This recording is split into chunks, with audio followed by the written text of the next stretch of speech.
I would ask Representative Butler to lead us in the Pledge of Allegiance. I pledge allegiance to the flag of the United States of America and to the republic for which it stands, one nation, under God, indivisible, with liberty and justice for all.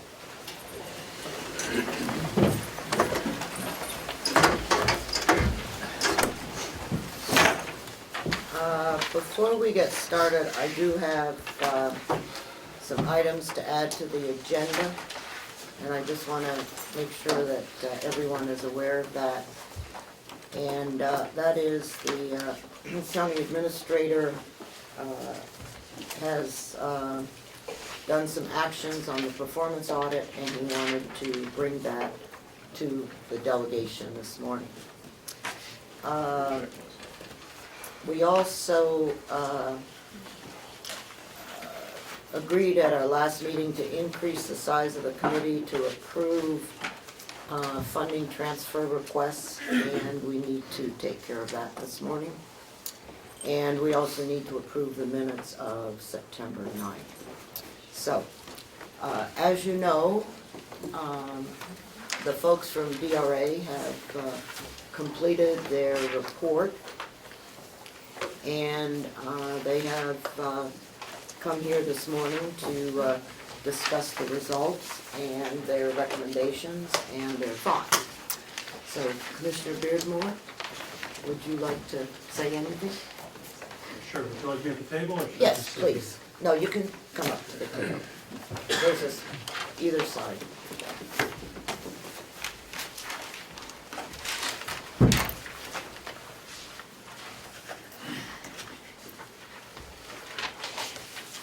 Good morning, Madam Chair, members of the delegation, commissioners. For the record, my name is John Beardmore. I'm the Commissioner of the New Hampshire Department of Revenue. With me today is Steve Hamilton. He's the Director of our Municipal and Property Division. Kate DeVasto, who is the Supervisor in our Municipal Bureau, and Carol Geyer, who is the Department's Internal Auditor.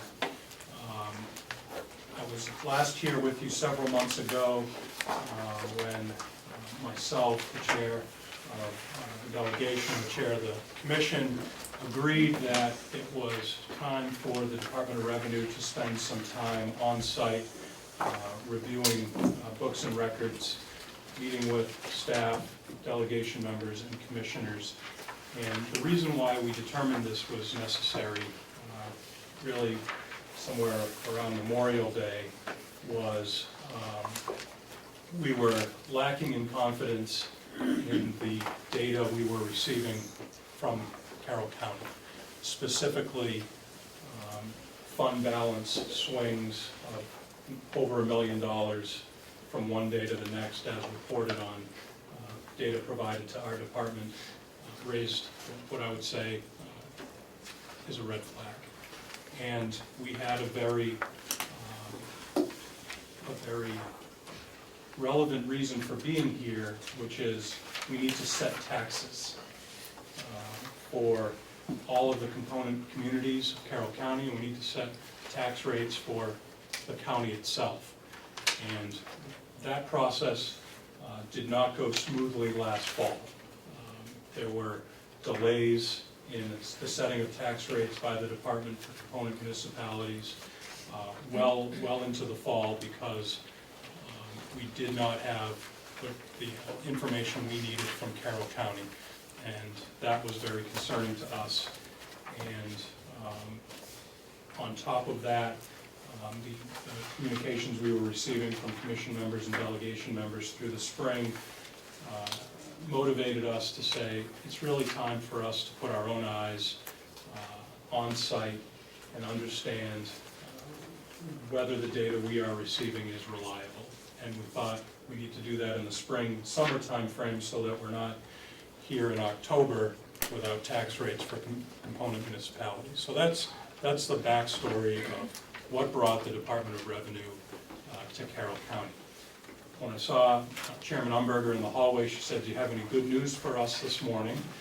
And I do. And the good news is we have apportioned the taxes for Carroll County, and we are setting tax rates for the municipalities of Carroll County, and we're doing that with every day that passes, we're setting tax rates. So the county is not going to be an impediment to the cash flow of the cities and towns of Carroll County. We did complete our report. We provided that in draft format to the chairman and the members, and I hope you've all had a chance to see that. What the report says, importantly, is that my staff, and I should note that the folks who did the work on this are here today. That's Carol Geyer and Kate DeVasto. Carol's somebody with 30 years experience internal auditing. Kate is somebody who's worked in the municipal setting, running a local finance operation. So I had utmost confidence in their ability to really dig in and understand the comings and goings of Carroll County. And they were assisted behind the scenes by a tax auditor in reviewing their work. And as I said when we were here several months ago, we plan to do this in a very open and transparent manner. So I'm here to deliver the report that is before you. What's concerning about the report is that my staff was not able to reconcile the MS-45 report to the Department of Revenue for the fiscal year 2014 without using auditor-provided supporting documentations. And that is what it is. We were hoping to be able to reconcile that report. We were not able to. So we're moving forward without the level of confidence we were hoping to gain because of lack of supporting documentation available internally. What we also found, and really our observations and recommendations start on page 9 and go through page 18. You'll see several recommendations around reporting, compliance, and operations. And I don't think there's any surprises in these recommendations. Really, and I'm not going to go through them one by one, although we're happy to take questions and discuss in greater detail. But I think if I could summarize it, the control environment in the county needs to be improved. And we've provided several recommendations, and it was very pleasing to me to start the meeting to hear that your county administrator has updates for the delegation on work done in response to the performance audit. That's very good. We would suggest management continue to work through those recommendations and add to that list the recommendations that we've come up with, some of which are duplicitous, some of it is saying the same thing twice, perhaps all of it is. But these were our observations, and my staff took the time to put that in writing. And my sincere hope is that the delegation, the commissioners, and county management can work together and make 2016 a year of really aggressive improvements in controls in the county so that some of the mistakes of the past will not be repeated again. It occurs to me that there was the hope on the part of some members in the delegation, in the public, and in the county that perhaps we would uncover or shed light on some malfeasance that has been accused in the past in Carroll County.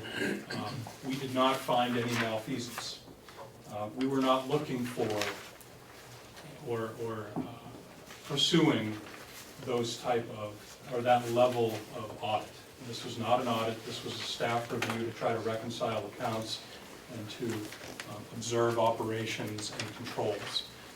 So I'm not saying some of the misdeeds of the past did or did not happen. I'm saying that was not the point of our review. We did not find anything, and we're not providing any further comment on certain accounts that some folks have concern about. But for our purposes, we were able to get to a point where we could set the tax rate this fall. I know we've had several communications, and my staff has been here, I think, 3 times since I've last been here, to meet with commission members around supplemental appropriations and working through those issues. We've done that. Perhaps the tax commitment this year is much higher than many people in this room had hoped, but I think the idea is to maintain cash flow, maintain creditworthiness, get through this year, and hopefully things get better next year and some of those dollars can be returned to the taxpayers. So those are the remarks I'd like to provide. Happy to answer any questions, and I'll turn to my staff as appropriate, if you don't mind. Not at all. Representative Bucco? Thank you, Madam Chair. Commissioner, thank you for this report, and in your summation page, on page 19, you say that a misstatement of total liabilities and fund equities of over $24 million. Could you explain a little more detail on what that means? Basically what we found is the fact that the enterprise monies were included in the year-end totals where they should not have been included. And that was actually what we first saw. We went from, when we were comparing year over year, we had that bump of that $24 million, which is the enterprise fund, which were included on the balance sheet for the general ledger, and it should not have been. Can I follow up on Yes, that? ma'am. Can you be more specific on what enterprise fund money was put in? NVC funds. Excuse me? The funds for MVC? For the nursing Yes, home? for the nursing home. Were put into general fund balance? Yes, they were Reported. they were reported on that, they weren't actually literally put into, I have no idea where, they weren't included physically, it was actually that they were reported incorrectly. And it was actually a change that was made from the auditor's report, the auditor did not include that, but it was changed in-house I see. and forwarded to us.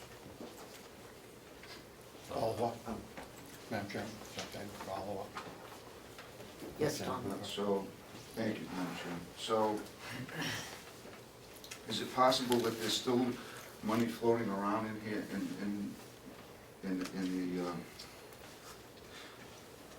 in our accounting, that there's still money here someplace? That honestly, that was just a reporting issue, it was not necessarily an issue of fund placement, it was just reporting. There was a misunderstanding on how the difference is, because when you have a proprietary fund, they are run under a different accrual method, and the person that changed that just did not understand that. So it's not a case of missing dollars, No, Representative, it's it's a not case of dollars. misreporting. Yes. Somebody I More of a know is on the typo. finance committee at the state level, the highway fund and the general fund shouldn't be reported together. Right. They should be separate. So it wasn't a case of missing dollars, same idea here, But this inflated the general fund balance. perhaps. Yes, because it could make it appear some reports were reported in that method, so. Right.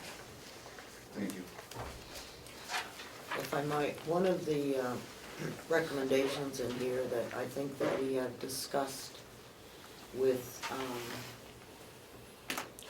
Ken has been that starting next year, that we have asked, I guess, told them, if that's the right term, to use the accounting codes that are in the, is it rules? Rev rules, yes. Yeah, that are in the rules, so that hopefully this will make it a little bit easier for the county to provide more accurate, if that's the right term, I don't know, information to DRA. Because right now, the way that our accounting system is set up, we don't have, we have to determine how much money out of the particular accounts goes into the various standard account codes that the state Correct, has, yes. so. Basically, you're using a crosswalk here, you're using it's basically like it's called the crosswalk, and it tells you what this account code matches another account code. Unfortunately, when you have a crosswalk over multiple years, you'll find that you'll probably look back and see that different account codes are assigned to what are DRA account codes. So to have a consistent account code, it's just easier to use the same account codes, You still get a level, you still need the level of detail, that's, because you do need a level of detail for reporting purposes. So you can have sub-accounts, but you can start with those DRA accounts, and it'll work a lot better for your staff and for you. Representative Lee, did you have a question? Oh, no, I just wanted to thank everybody for their work. Oh, okay. Okay. Yes, Representative. Thank you, Madam Chairman. Commissioner and your staff, thank you so much for the time and effort. I understand that this is not a practice that you've had to do for other counties, and I appreciate the time that you and your staff came in and afforded our county. When I look through your recommendations, which I believe are probably 6 pages long, which seems to be a lot in small associations that I've belonged to, and I've looked at accounting reports and so forth, and suggestions for changes to be made. But what I see several times when I pass through here real cursory are many recommendations that were brought forward by the performance audit last year. And I would sincerely hope that when the delegation had commissioned that work 2 years previous, because we knew of difficulties in accounting and so forth. And basically that document sat fallow for over a year and wasn't picked up. I'm glad to hear that for the integrity of that report that we paid for, that you in your position and your staff agree that many of those things need to be addressed. And I'm happy to hear that the administrator today is going to update us where we might be on that document that's coming up on 2 years old, and hope that we're moving in the right direction. And thank you and your staff for your time. You're welcome, Representative. Yeah, I mean, I would suggest that management put a checkbox next to everything that's in this report, everything that's in the performance audit report, and report back publicly on the progress of everything. Like I said, some of these things are duplicative. One checkbox can sit over the other, and management may not agree with everything we've said and may not agree with everything that's in the performance audit as well. But that should be publicly stated as to why there's disagreement and why management is going to take a pass on that issue. That is management's prerogative. I've had experience both auditing and being audited, and I've done that myself, and that's appropriate as well. But hopefully, when we're a year or so down the road, and it may take that long, it's likely to take that long, maybe longer in some of these issues, to really have a tightly controlled operation, to work through these issues and report back one at a time. Where are we now? And hopefully a year or so out, this will be in the rearview mirror and these issues will be addressed. Thank you. I do have a question concerning the journal entries. I would think that they should be made prior to the report that's due in April, 31 March, whatever it is, so that at least for when we start into the next cycle, that we are able to have at least a clean 14, if that's the right term. And I know that as we are, trying to get ready for that March report, that more than likely there will be additional journal entries that need to be made for 15. Sure. And that those are, I think, at least key to starting with something. Yeah, I might even set the goal a little lower and say, let's have a clean 15, Okay. Moving forward. That would be pretty important. As time goes on, I would focus my energy most on the here and now and moving forward. Make sure we have a good, well-reconciled year. To the extent there's resources to recast 14, that would be a good use of time as well. But as they say, when you're in a hole, stop digging. current year, let's make sure the current year is as well reported and well controlled as it possibly can be. That would be my recommendation. So just look at 15. I'm not saying just look at it, but I Yeah, would start there. Mhm. That's the most important. Well, I appreciate that. And that's something that hopefully we will be able to accomplish. I believe you had made a comment about documentation of expenses, that you weren't able to find source documents or... There were instances, yes, so that we were not able to find source documents, and when we went to look further on, to look at the department to see if they had the copies, they had not, because they had forwarded all the originals and never kept copies of the documents that were forwarded to the finance department. So it was hard, we could not trace some of those documents back. So is that a problem with how we control the flow of documents? Or is it a problem of too many people handling the source documents? I'm just trying to... Yeah, I think it's multi-phase. I think a department, it behooves them to keep copies of source documents that they forward to another department for instances such as this. I know that it's hard to keep a lot of paper, but just to be able to trace that, you can just send it off. There's no follow-up, you don't have anything to back you up if it should get lost. Because things do happen and things do get lost. I mean, that's just part of the nature of business. However, on the other end, for a finance department, I mean, it's just a matter of meticulous care of documents. It just needs to be addressed. But to your point about too many people involved, I think we saw the opposite. Yes, Too few people involved, not controlled enough.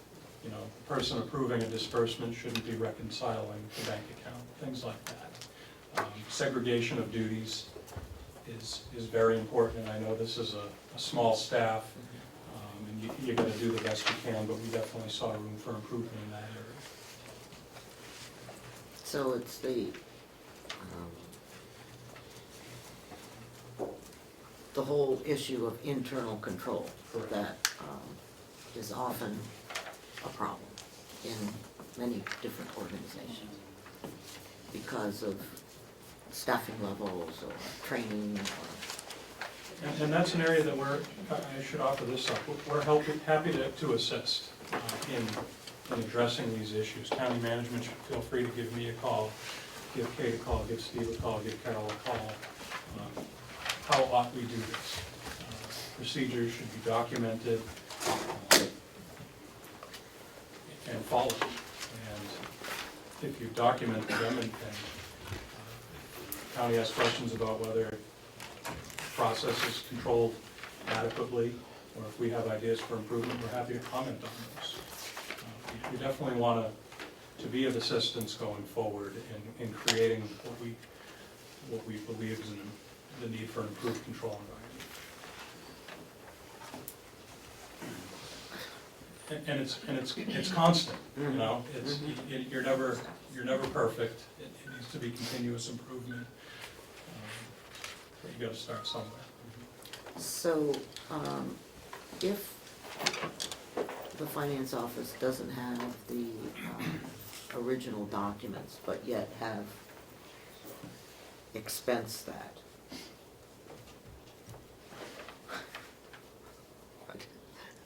what kind Please of... expand. Yeah, I'm confused. what kind of a problem do we have? I think that's spoken, I mean, it's certainly something that needs to be addressed with the procedures, but I think you need to focus on the overall control of the organization rather than going down into the weeds and with the make sure that they have the procedures in place, that they have their duties separated. And if you get that done, I think you'll find that all of these little issues will fall into place. I think you need to get your bandwidth a little wider, you need to get your financial, you need to have somebody there, you need that finance manager there to make sure that the staff's following up. And that finance manager will then be the person that will go in and say, they will look and say, oh, let's, take it just before the audit and say, okay, let's look and see what we're doing, what's been done and how the procedures are, and they will be on the constant reinforcement of the procedures that you set. Representative McConkey? Thank you. May I ask, I'm not anywhere near as familiar as Madam Chairman is on financial. When I hear source documents, that seems to me, if someone could explain that further, but that's the original document that called for the purchase or paying for something. How widespread is our not finding source documents in the work that you've been doing? And for what we did, I just looked at a month, and it was a random assessment. It is not an overall comprehensive, it's a small portion, but considering the amount that I found, it was worth the amount in that 1 month. Some of the procedures we found too, or just like it was an email requesting, or a form that was filled out, but there were no like receipts attached to it. You have to have the receipts. It's just basic, the receipts. Would seem to be basic. Yeah. Thank you. So in your random assessment, you saw that it It was was, a high incidence, yes. thank you. Yes, Thank you, Madam Representative Johnson. Person. Do we have any benefit of having with our next audit that will come up, by having a new auditor with, looking at this with new eyes? I mean, it must be cross-eyed at this point with all the things going on. Would we benefit by having somebody else begin the audit process? You may not be able to answer that, or maybe more appropriate to ask, but. It's tough to say. I personally did not interact with your auditor. My understanding is that the firm was helpful with my staff and seemed to be aware of the concerns that we identified. But going out to bid on audit services every now and again is probably a good idea. I'm not sure how long you've been with this firm. I believe it's only been a handful of years. Thank you. Are there any other questions for DLA or thought processes or anything that's on your mind? Representative Comeau? Thank you, Madam Chair. When you mentioned bandwidth, you didn't mean internet bandwidth. No, no, sir. Correct. Just a follow-up. On page 16, section 4, there's just something concerning me when I read it the first time last week. It says, for example, ongoing insurance benefits payments were made for employees no longer on the payroll. Will we have to go through another audit, or were you able to determine how much money this was? Or is that something that you can answer? Actually, your HR staff had a very good handle on it. They had discovered that and they had to work with the issue. So they could give you a full accounting of that. Okay, so that answer does exist. It does exist, Okay, yes. thank you. I'm sorry, I didn't hear that answer. I'm sorry. Your HR staff had a full accounting of the issue and would be able to answer that issue in detail for you. Oh, okay. Just- HR had been working on that for, Well, it says it took months to rectify. I was wondering if it was actually rectified. It did get rectified, maybe not as soon as it could have through, there was issues with communication with the finance department.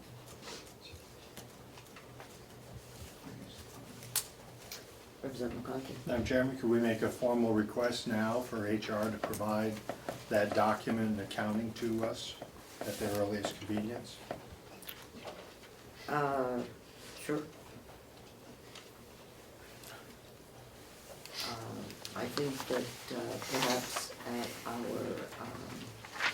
I don't know that, I'm not sure if they have anything written down as, Sounds like they do, Madam Chairman. pardon? Yeah, we have all the documents. Okay. So you can forward that to us on email, or is that, Yes, ma'am. okay, Do they have that number with them at this moment, Madam Chairman? I don't know. Debbie? Debbie, I'm sorry? do you have it available now? Not right off the top of my head, Mr. McConkey, but I can certainly provide that information. Thank you.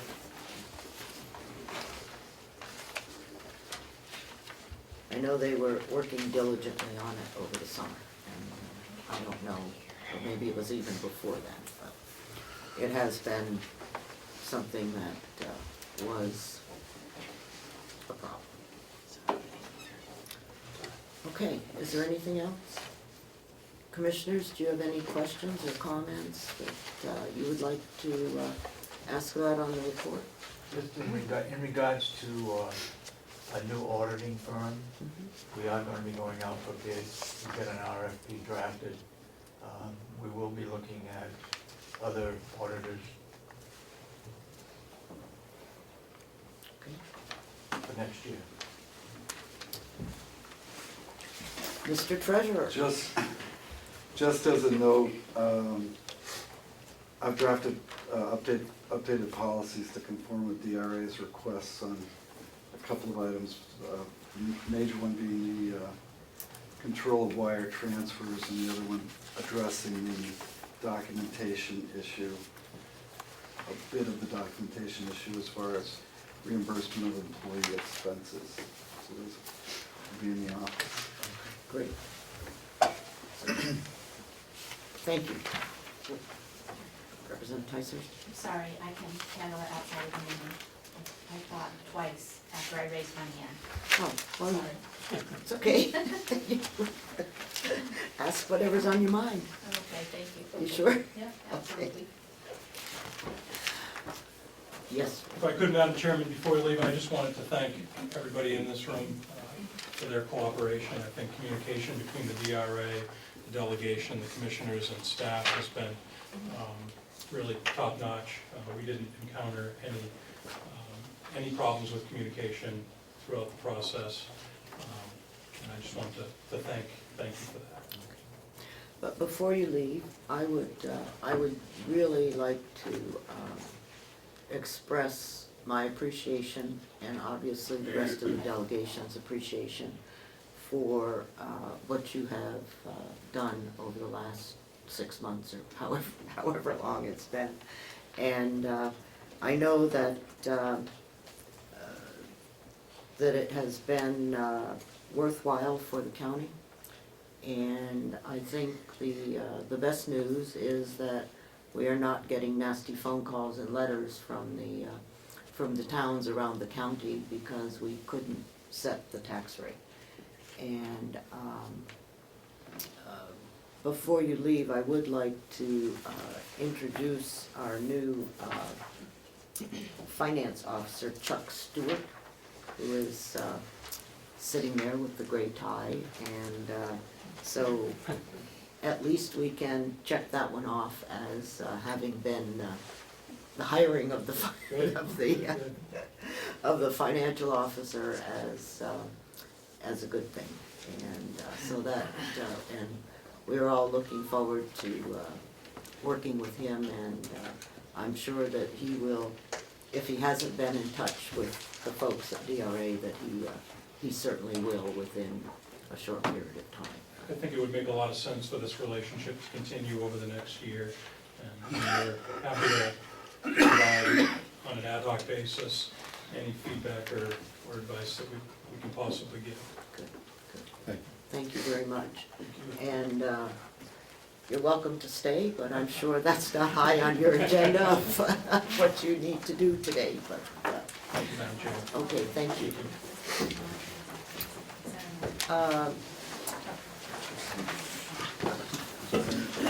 Ken, you had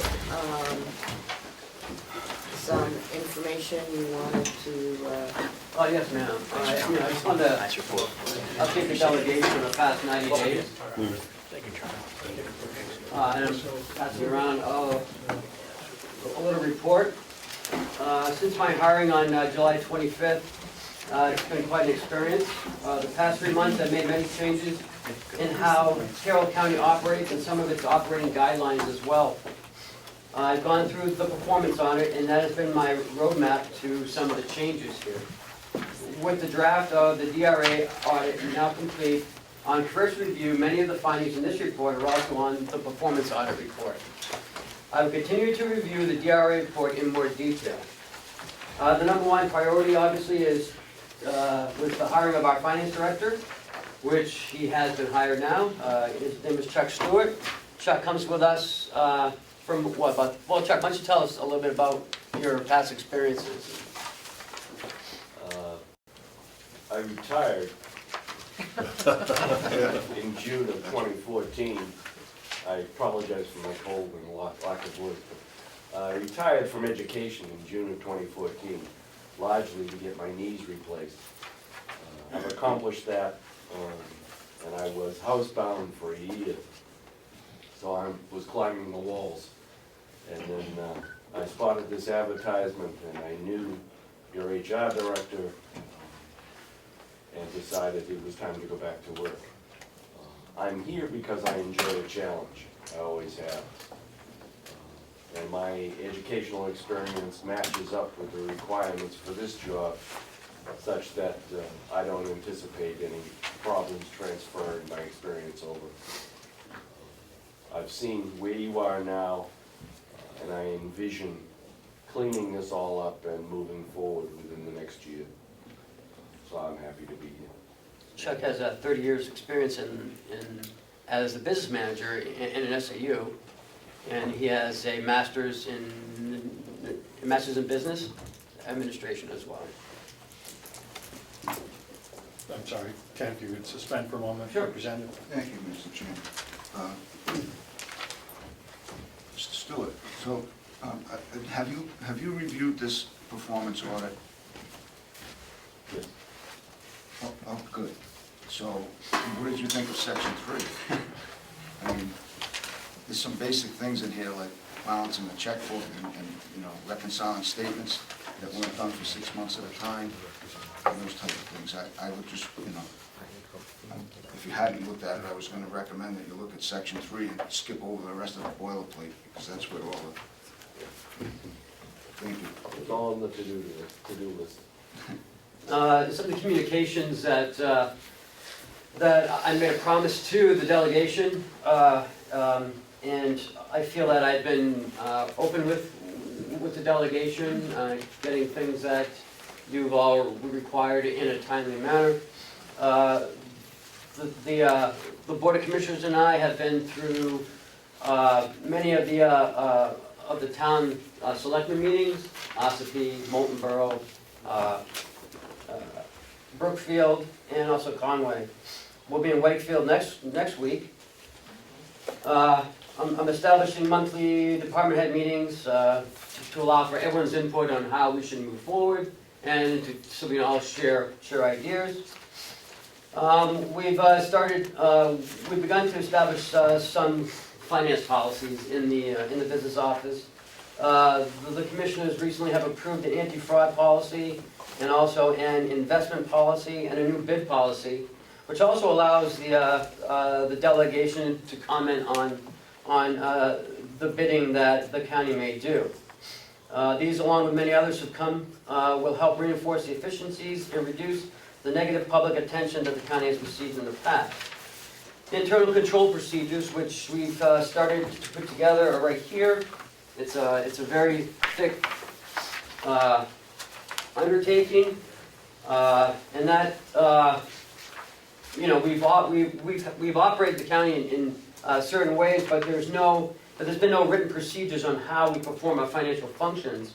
So the objective here is to implement the control procedures to effectively and efficiently manage the components of the finance functions, so that the department can adequately safeguard the assets of the county. And internal control activities are tools that are essential for proper stewardship and accountability for achieving efficient and effective program results.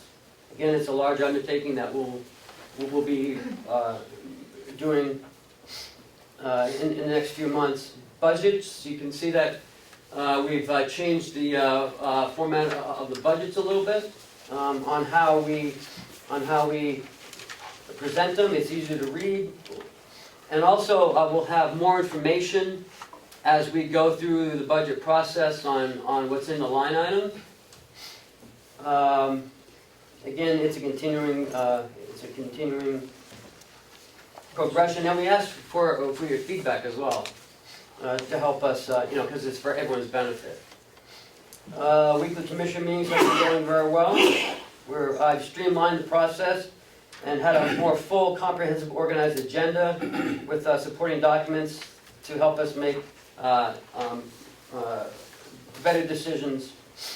We've also, on a trial basis, I've been using the Commissioner's Secretary to record meeting minutes at the weekly meetings, thus eliminating the need for the 6,500 in that position. Although we've only been doing it for a short time, it's on a trial basis, and we'll see how it goes for the next 90 days or so. I've been reviewing the budget expenditures. We're doing it on a weekly basis, reviewing for inconsistencies, and the departments are holding down expenses. Department reviews, I've been looking at all the departments to see and to understand their functions, see if there's any cost savings for future budgets. Maybe merging some departments, changing functions, or anything else that would mean a cost savings. The county finance director has written an RFP for audit services. Once it's been finalized by the commissioners, then the county will begin a bidding process for a new auditor.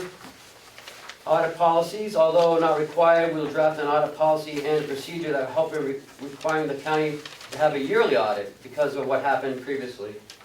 Having a policy will eliminate this from reoccurring in the future.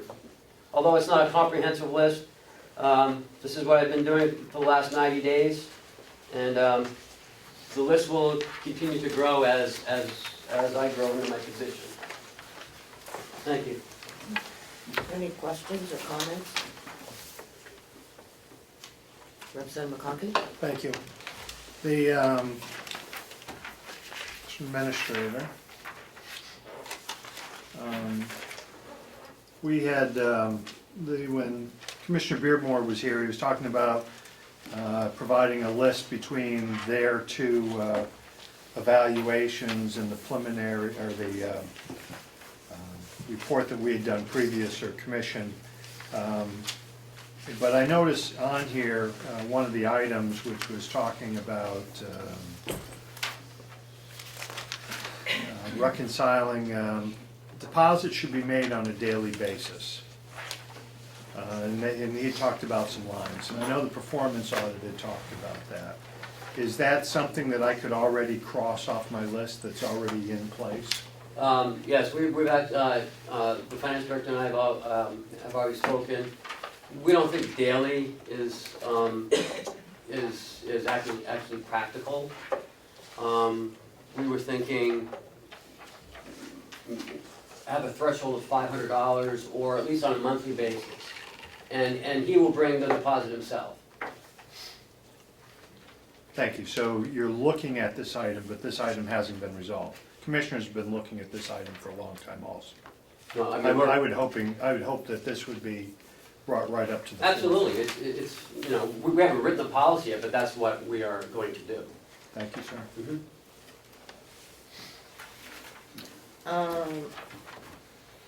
I know you've said that, oh, I'm sorry, were there any other questions from the delegation? Okay. The financial audit. I know you're getting ready to send out an RFP. My concern, and I probably have the form wrong, but is it the 42? Is that the one that's due in March? Yes. Okay.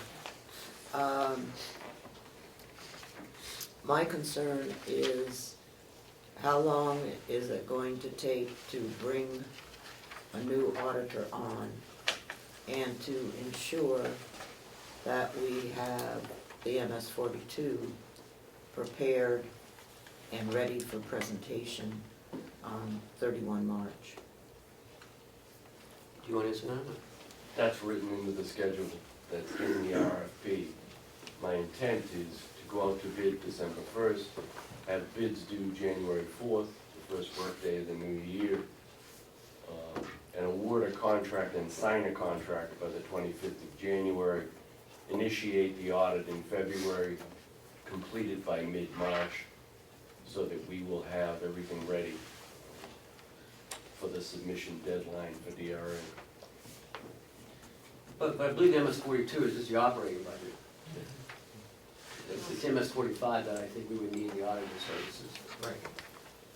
My, my concern is that on that timeline that you have just identified,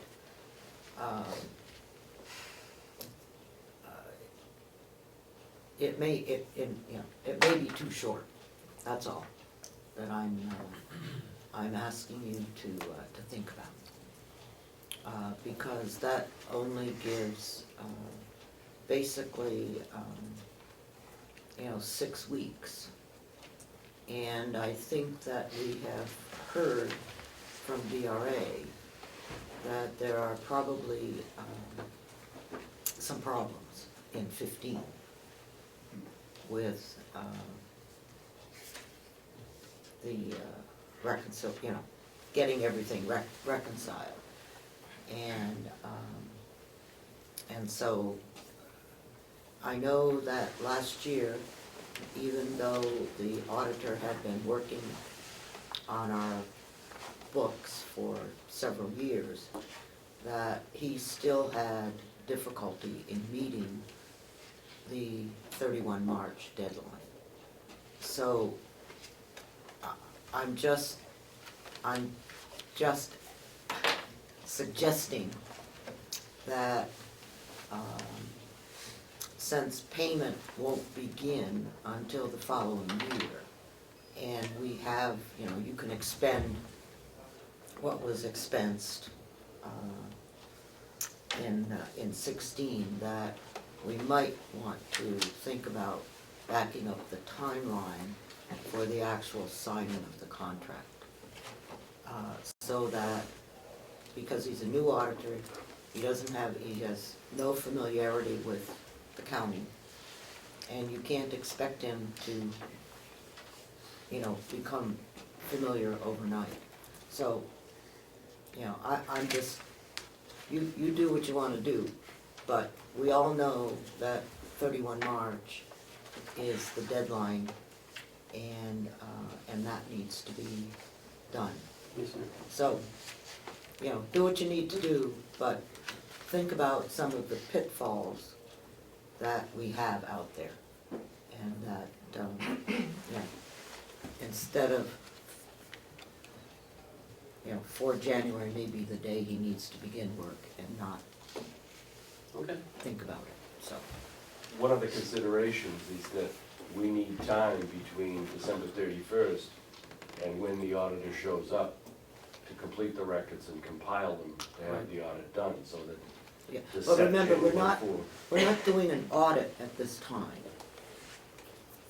Okay, we are getting the information ready for the MS-42. The audit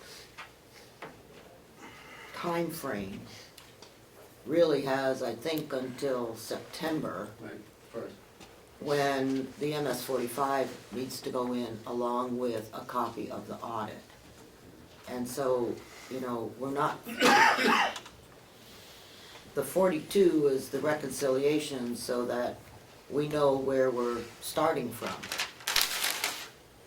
And so then the audit can take place, through the summer. So just Yes, ma'am. think about all We'll of look that. at that. It's a good point. Because you're not gonna get an audit done in 2 months. No. There's no way. And we don't want them to concentrate on that. We want them to concentrate on the issues identified with the MS-42. One other question that I have is, are we going to be able to make the switch to the new account codes for next year? Short answer, no. I think you will reasonably have to entertain it, still using the crosswalk.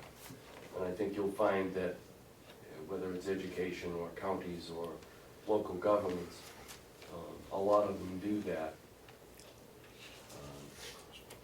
Because in order to change over to DRA's account code structure, you've got to redo your entire accounting system.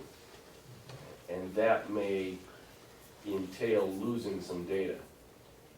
And the ability to pull up that data and match it up from year to year in your budget process.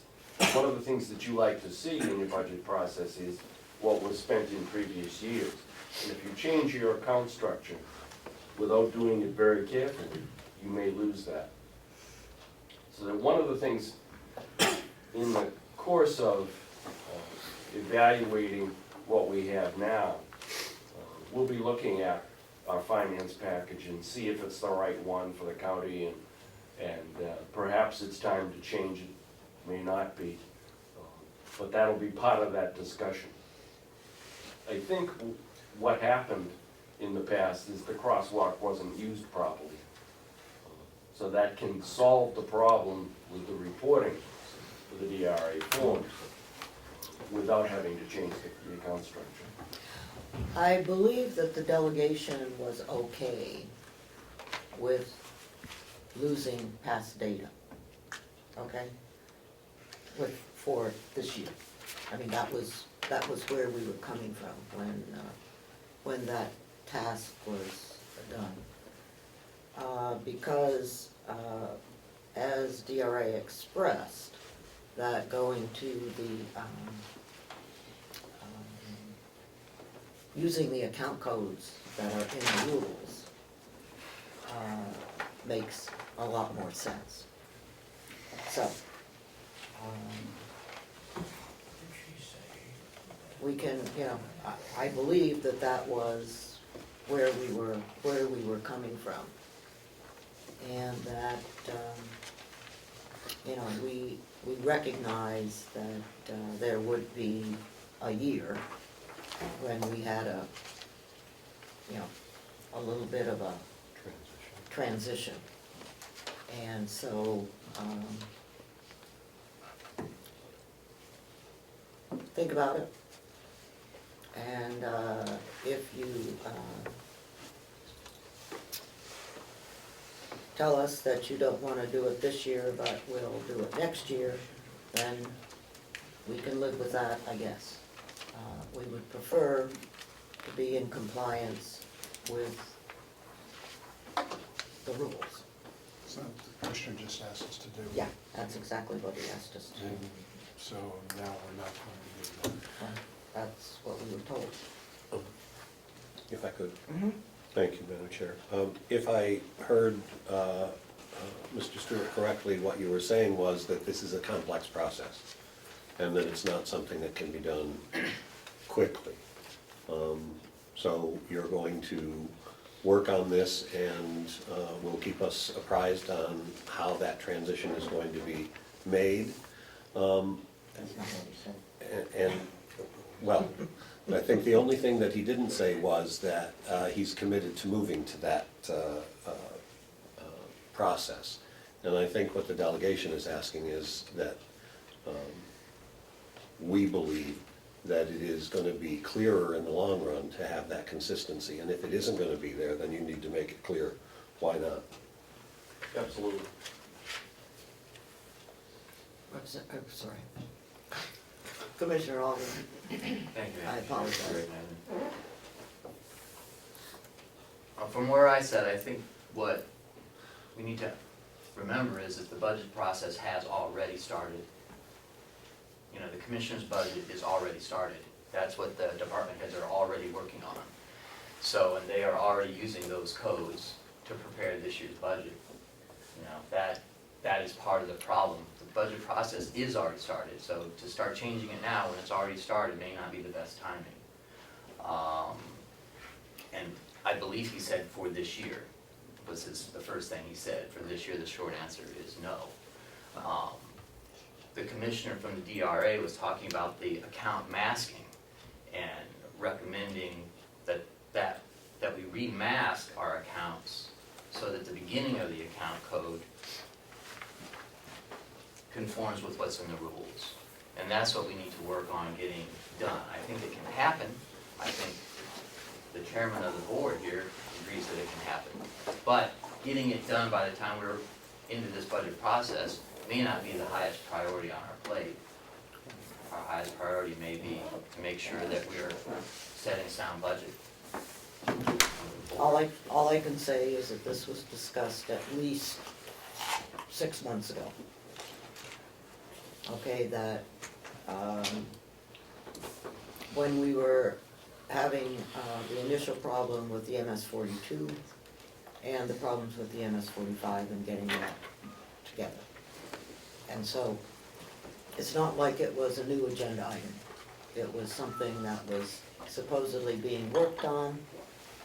And when we talked to the last finance manager, she indicated that she had discussed this with your software person, and that it was not going to be a particularly onerous thing to do.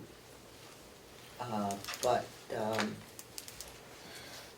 we all know that when she retired and the transition and all that fell apart, so. I don't know what the software people said, other than that's what she expressed to at least me, and I'm not sure whether it was to the entire delegation or not, so. But I think we can,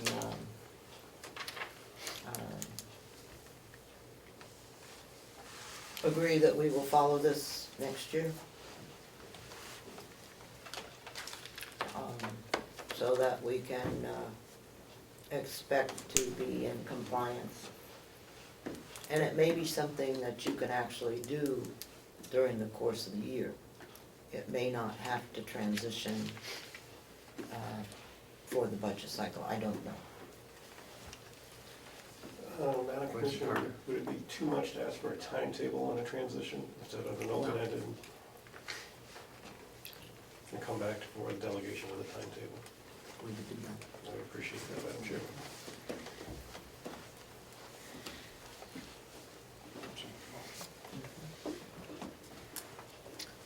President Comeau? Thank you, Madam Chair. Isn't there a software program that would just convert everything into the new codes? Since the previous information seems to be already in question, it would seem like it would be easy just to transfer it over. Well, that's what I think the software people with the program that we had said, but that will be up to Mr. Stewart to pursue. Thank you. Yes, Representative McConkey. Madam Chairman, thank you.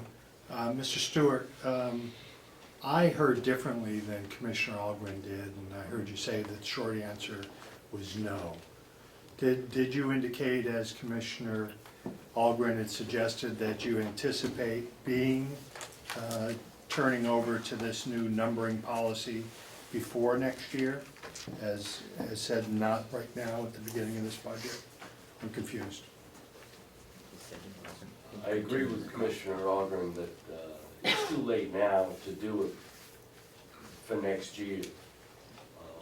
I think more importantly, I need to ask the question of the software company of whether this program exists, whether it's possible, what kind of side effects it will have, and most importantly, how much man-hours are involved in achieving these, before I can give an answer to the delegation on what the timetable should be, if in fact it should happen, or if it's a simple process. I don't know the answer to that question yet, because I just got here, and I need to ask that question. Thank you, Mr. Madam Chair, can I just offer a point of information? Yes, you may. I would direct to the June 17th, 2015 Commissioners meeting, where the Commissioners, several employees, and the IT contractor attended in this room a conference call with the software vendor, Xerox, and the ACS system regarding this same topic, and those minutes are available as well as the video. Where some of those questions might be answered. Thank you.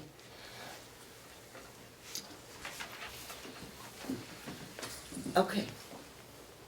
Any other comments on this? Okay. Mr. Stewart, I'm sorry, we need to ask you to tell us a little bit about your background. So, unless you did it while I was. did. Oh, you did? Yeah. Okay. And if you want the great detail, you can read any of the local newspapers. Documents it pretty well, Okay. including my kids and my Okay. dog. All right, I'm sorry, I was out of the room speaking to Mr. Beardmore. Okay, let's turn now to the forensic audit. Okay. I had received an email from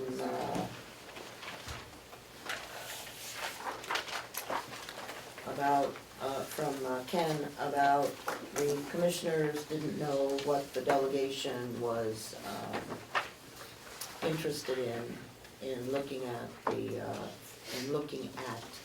a forensic audit. And I went out to the delegation to ask for their input. I received some. And as a result, I put together this list of items to be looked at in relationship to a forensic audit. When the folks at DRA took a look at this just quickly this morning, the second item, which is audit of all transactions of the use of the Commissioner Sorensen's business credit card from 2009 to the present. They suggested that instead of concentrating on just one credit card, that we change that to looking at all credit cards. Because one of the concerns that was expressed to me in the hallway is that the county has too many credit cards. And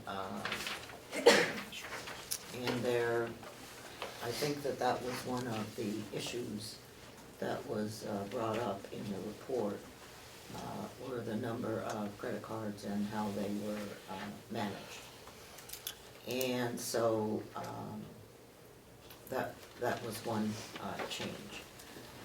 There was also a recommendation that says all payments, it originally read all payments between 2010-12 and present to terminating employees in excess of budgeted salary, including all documentation of authorization and meeting minutes. And that was asked to be changed to 2011. Other than that, other than those two things, there were no other comments on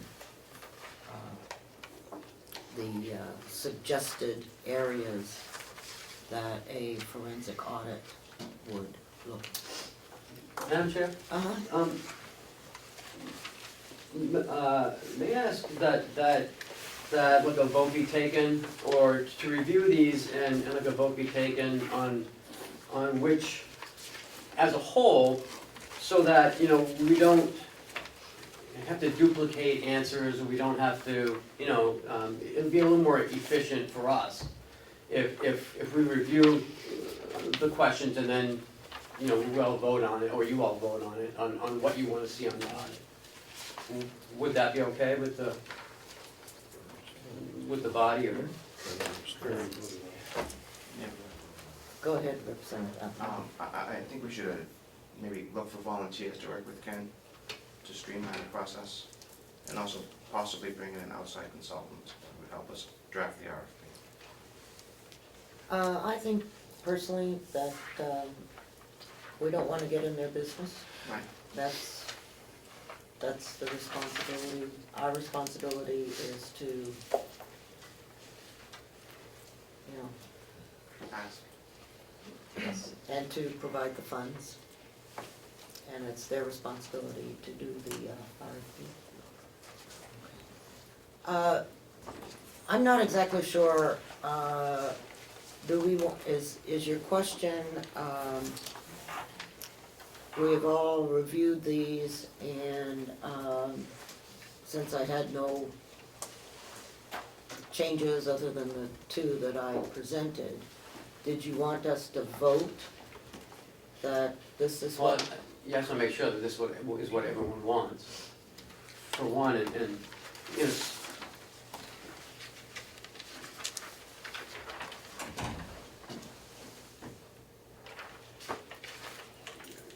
I just think that some may be duplication, Well, then, or just answering it in a different way, or asking a different way. then I would suggest that, through your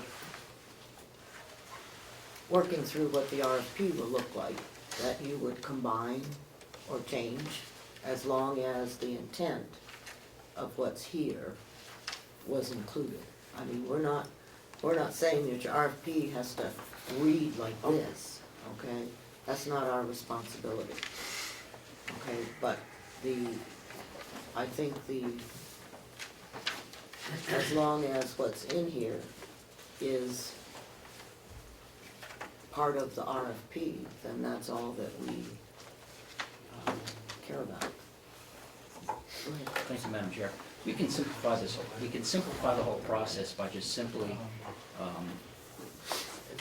approving a recommendation to you to have the RFP just state that the auditor that will do this knows how to do forensics. Because we keep using this word forensics and we shouldn't do it at this time. The auditor will know how to means test by looking at the list of questions. He'll know exactly where to look and he will test it. So I don't think we have to go step by step through each question, in my opinion. Representative Lane? I think this would be the minimum, to go with that, this should be the minimum of what we should be looking for, on top of the DRA report, on top of our individual concerns, where questions that we want answered, so we can move ahead with the budgeting process, regaining the trust in the county, and taxpayers can have some semblance of normalcy. Representative Bucco? Thank you, Madam Chair. I would add to Representative Comeau's suggestion there that not that they be, that the auditor that does this would be certified in forensic accounting, because it's a whole special field that does not overlap with financial accounting. That's correct. Yeah, I have, my eyes have crossed on the number of things that I've read on forensic audits and off the internet.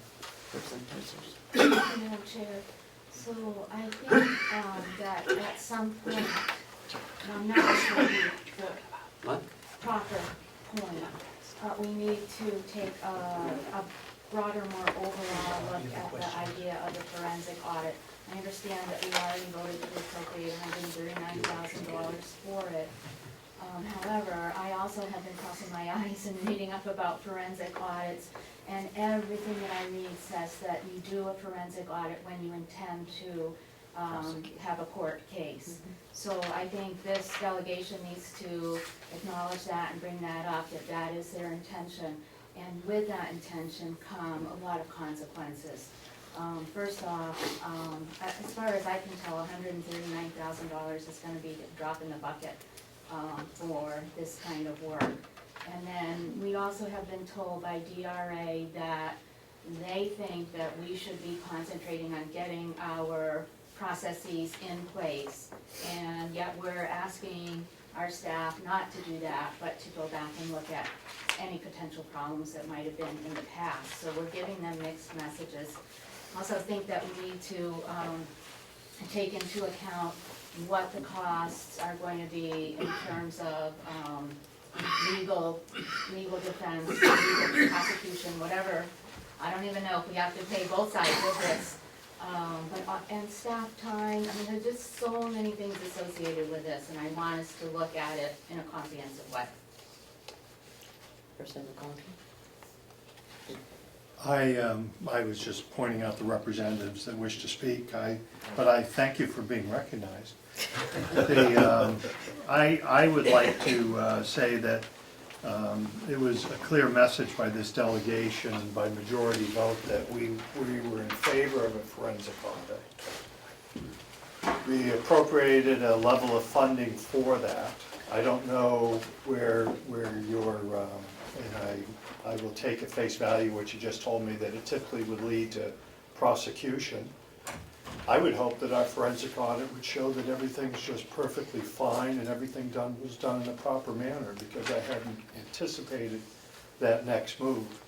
And if it were to turn out that more funds were needed to be expended to do this properly, then I, for one, would be in favor of that. The commissioner's point of view, that concentrate on today and move forward. We need to know what happened in the past. I need to know that with assurances that monies were spent properly, and time devoted to. I've sat here for many years. I've sat here 6 months ago when this first thing was talked about for the software, and that still hasn't been resolved. So I'm sorry that it's going to take our staff some more time. I think it's necessary, and I look forward to the process. And I think that in order to determine what the cost is, you've got to put together an RFP and see what that leads to. And the commissioners did ask for, input, and so we provided it. And if, again, I'm not saying that this is the wording of the RFP under any circumstances, but it needs to be done. Representative Butler. Thank you, Madam Chair. I understand that it's the will of the majority to do the forensic audit, and I understand that it may help to clarify the details of what has happened over the past few years that brought us to this point. But I think it's also important to hear that the DRA analysis identified no malfeasance, which I think we've talked about before. The commissioner, They weren't looking for malfeasance. the commissioner said that they did not identify any malfeasance. Right. Okay. We can argue over the fine points. And we've had audits of the past several years completed, and we will have 2014 apparently in the next couple of weeks. And I think that it is unfortunate that we're going to spend time and money and energy on a forensic audit when we could be spending that time, money, and energy in much better places. And yet, it'll be interesting to see what the forensic audit reveals. Yes, the vote was 3-10. So. Yep, And I was one of the three. And so was I. And so was I, okay? So it's not, all I'm saying is that,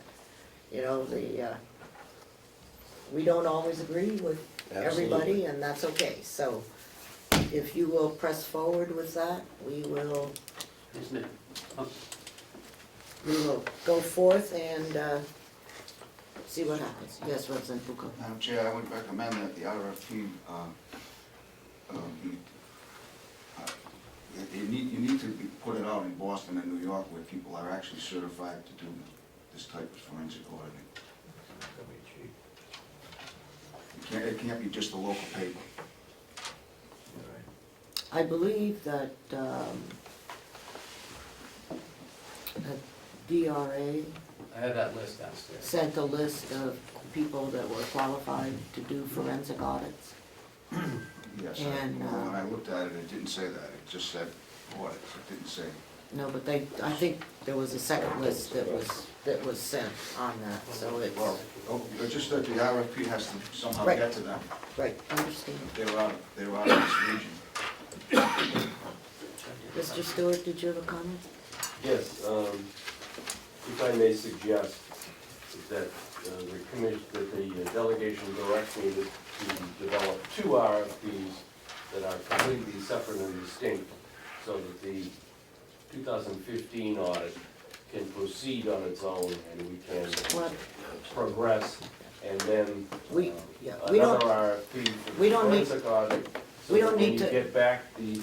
we don't need to direct you to do that, that's just good management sense. My intent Okay. is that when you get And we the cost concur. back, you may choke on it. We concur, You may want to reconsider. and that's why we want the RFP to go out, Thank you. but has nothing to do with the audit, the regular audit, separate and distinct. Okay, I think we've had plenty of discussion on that. All right. Representative Tyser. Thank you, I appreciate your indulgence. I just want to point out that in my reading, I also learned that some people feel that a more economical but perfectly adequate alternative to a forensic audit is to hire a fraud examiner. And I don't know enough about it to know if that would be appropriate in our situation, so I just wanted to throw that out for people who know more about it than I do to consider. Thank you, that's a good thought. Representative Comeau, did you have? Well, my question would be, who's actually going to be making up the RFP? The Administrator? administration. Then my question for the administrator would be, has he ever put together an RFP to do this type of auditing in the past? And are you gonna go for a consultant to do that? I'm just asking. Thank God I have not done one in the past, but I have the resources to put it together, and I have done similar kinds of things so that it can get done. Commissioner Ogren, did you have a comment, thoughts? Yeah, I think what our good business sense tells us is that you have budgeted $140,000 to proceed with a forensic audit. And the information we have so far is that that's not enough money for the forensic audit. We don't know that. So, if you budgeted us $140,000, we may want to consider some limitations of the scope of the forensic audit as one option, or to downgrade, so to speak, the audit such that is investigating certain things that we're interested in finding out about. But from what we hear, I think, I'm kind of speaking for all of us, but based on the comments, is that what we're hearing that you'd like us to do is proceed with a forensic audit of the county and then find out how much that price tag is going to be. Dealing specifically with the items. Okay, so that's why you need to put the RFP together. Okay. If it's only, 10 items that they can do, or 8, or 6, or 5, whatever the number is, I think that the delegation would like that to commence. Okay. So, what you're saying is that the spirit of what you're telling us is to put into our RFP that we're interested in spending $140,000, and how many of this items do you think that we can accomplish? No, with that I think that will come with, in other words, you wouldn't have just you would choose an auditor, and then, if, let's say, the audit comes in, the lowest priced one is $500,000, okay? And that's the person that you choose, okay? Then you would bring him in and say, for $140,000, what can you do? Okay? That's all, that's certainly The allow it. delegation may choose to spend $500,000 also. Right. That could happen as well. Okay. But we don't know what we don't know. Okay. Turning Thank you for the now, clarification. turning now to the third quarter financials. Everybody should have their copy of both the revenues and the expenses.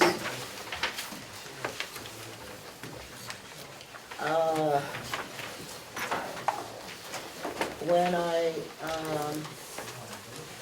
took a look, as my eyes crossed, reading it off the computer, it looks like we're doing okay in most of the areas. If I'm not mistaken, we should be at 75% of the budget.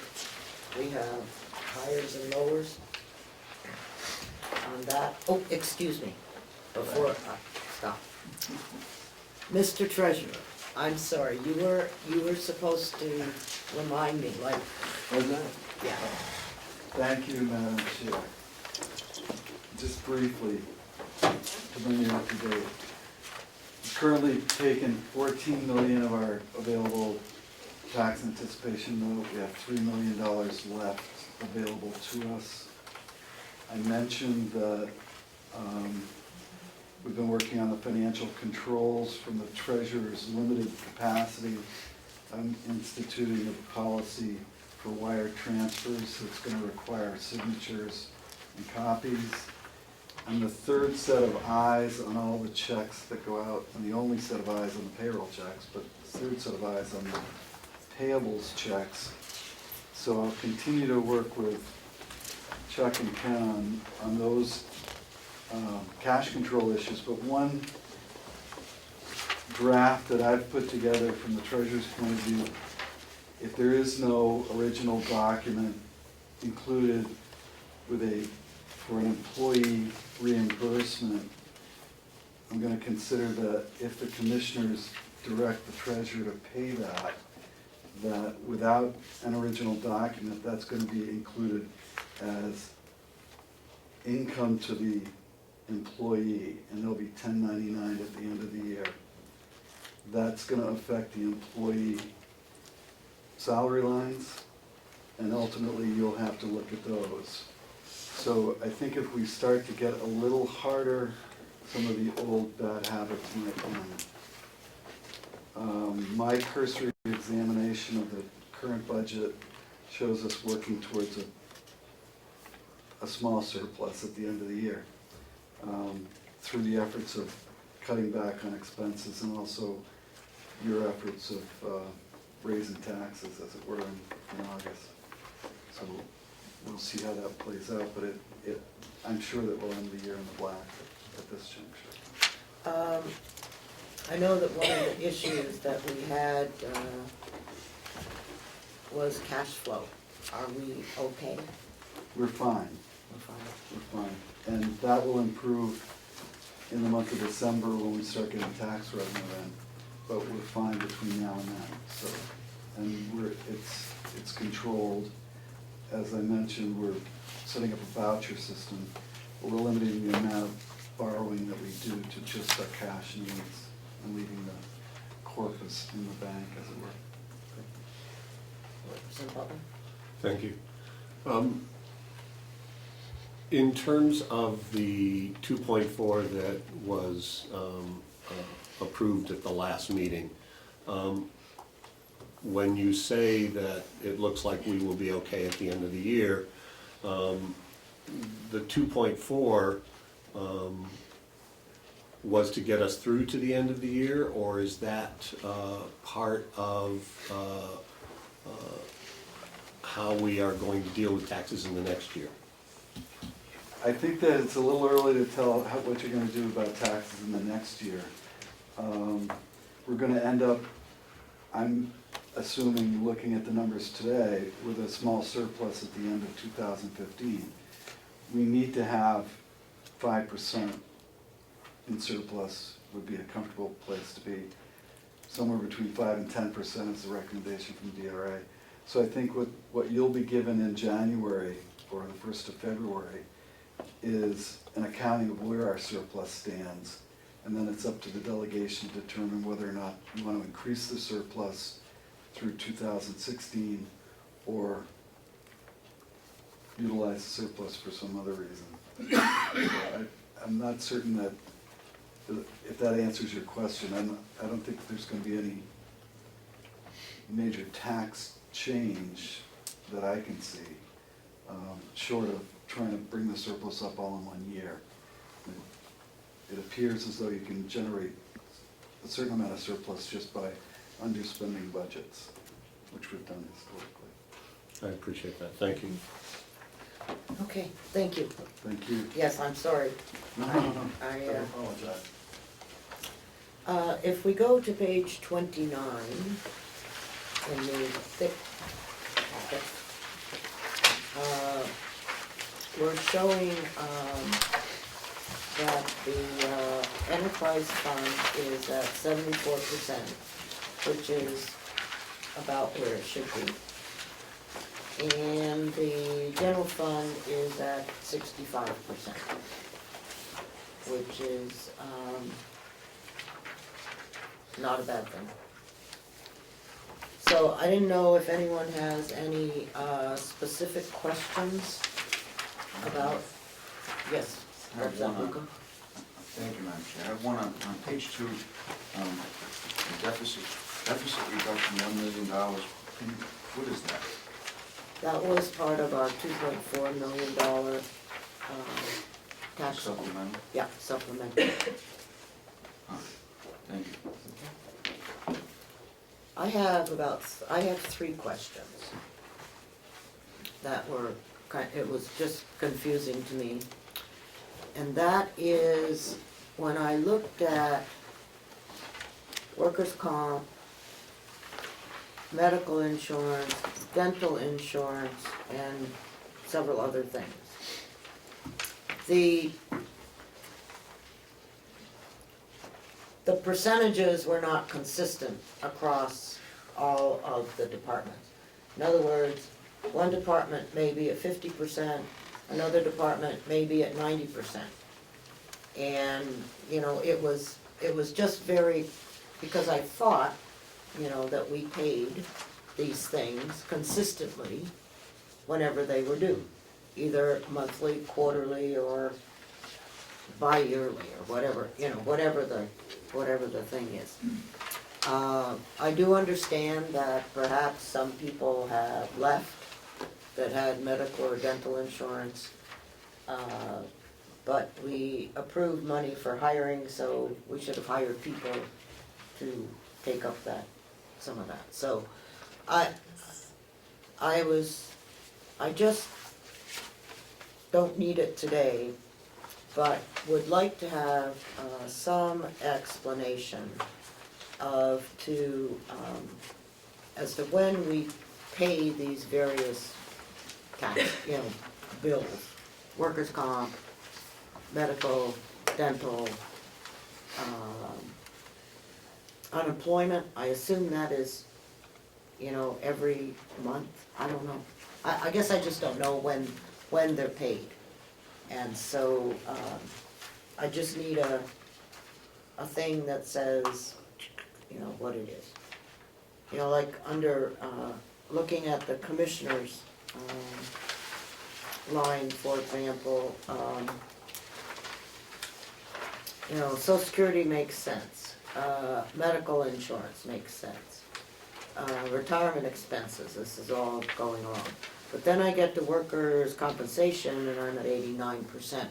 So does that mean, you know, what does that mean?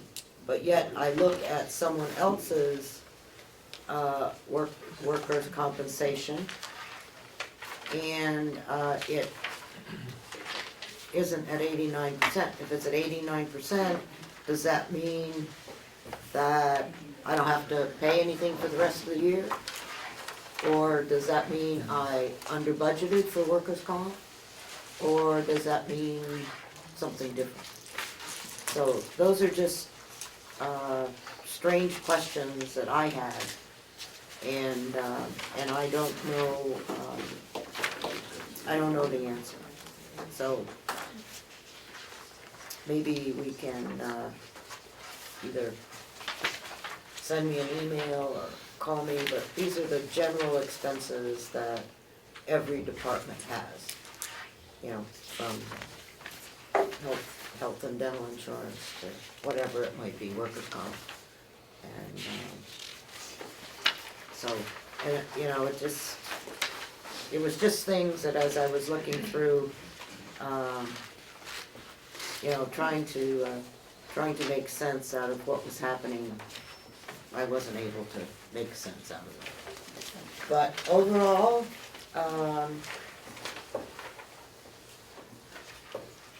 yes, Representative Conkey. Thank you, Madam Chairman.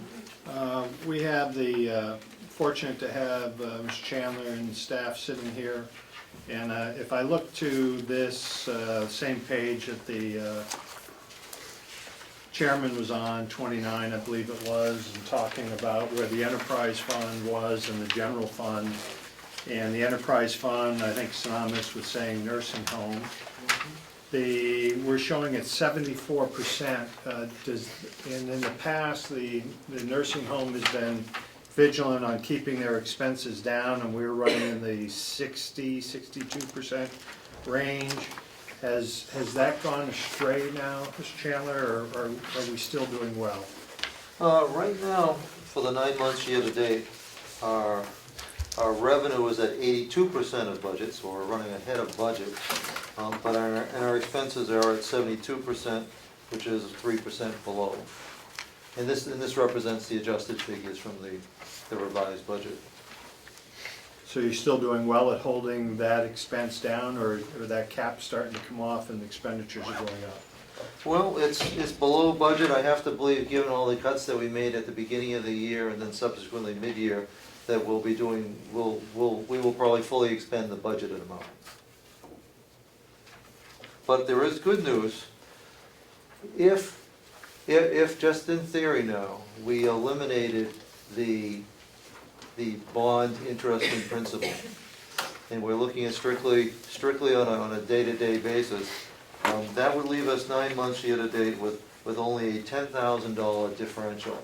That $10,000, $10,182 would be how much we would be just about ready to break even on an operating basis. So all things considered, with everything that's done, we're doing very well. Now you do have to add in, you know, with the bond interest and principal is $1.8 million per year. That's a big chunk. But if we didn't have that, and we're not taking in other non-cash items like depreciation, we'd be operating at almost at a break-even proposition right now. And that should continue through the end of the year. Thank you. Are there any other questions on the representatives? Thank you, Madam Chair. No, I struggled, as you did, with trying to make sense out of these things.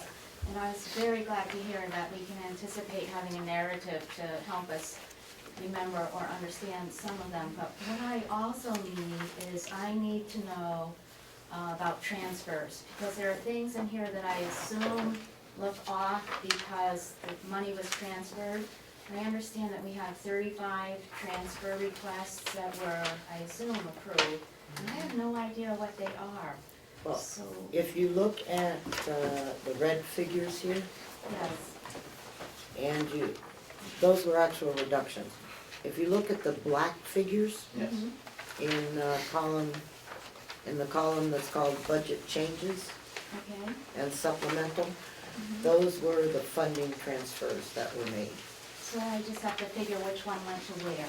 Yes. Madam Chair, if I may, Mhm.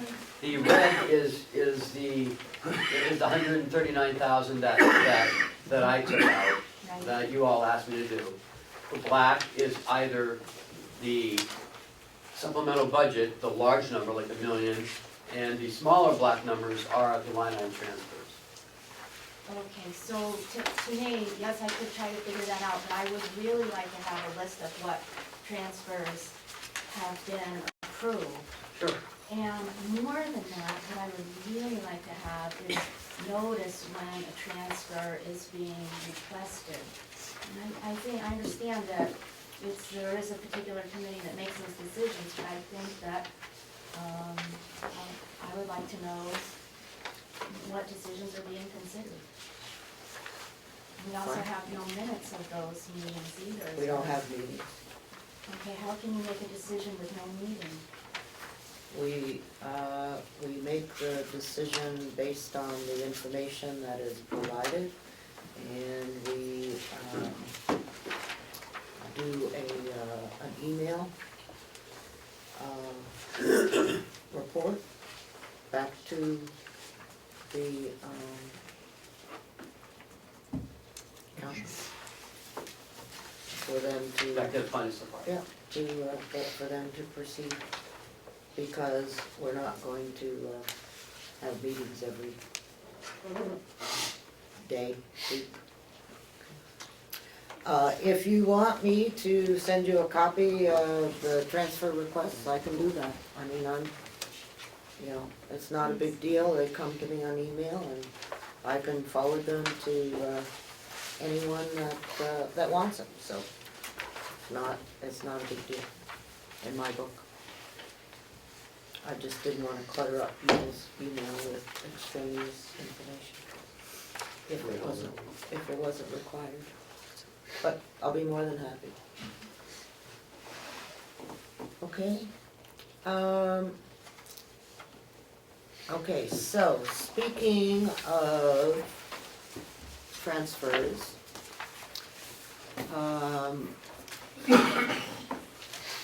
Ken has everything that we have approved, and Representative Butler and Representative Conkey need to stay after the meeting and sign them. Okay. Okay, I have signed them. Be happy to, Madam Chairman. I knew you would. And there was a request at our last meeting that we increase the size of the committee to approve the transfer request. And I think we have decided on 5. And Representative Cordelli asked to be considered for that. And I was wondering if, and this has to be on a percentage of Republicans and percentage of Democrats. So I need to have a Republican representative. I had a request from Representative Avellini that he would like to be put on that list. Okay. All right. Does anyone have any problems with Representative Avellini and Representative Cordelli?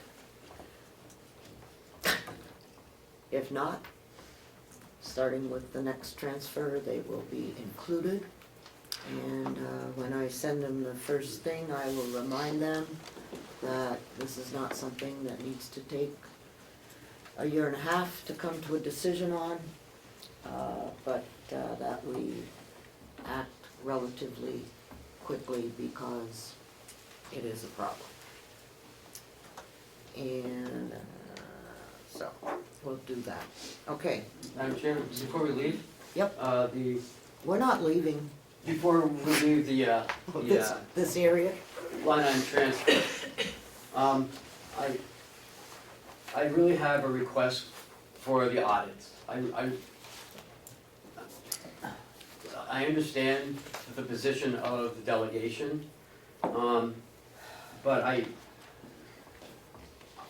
still need $4,900, and I asked that it come out of the contingency. Was able to find $4,500, but at this point in the budget, I asked that it please come out of the contingency.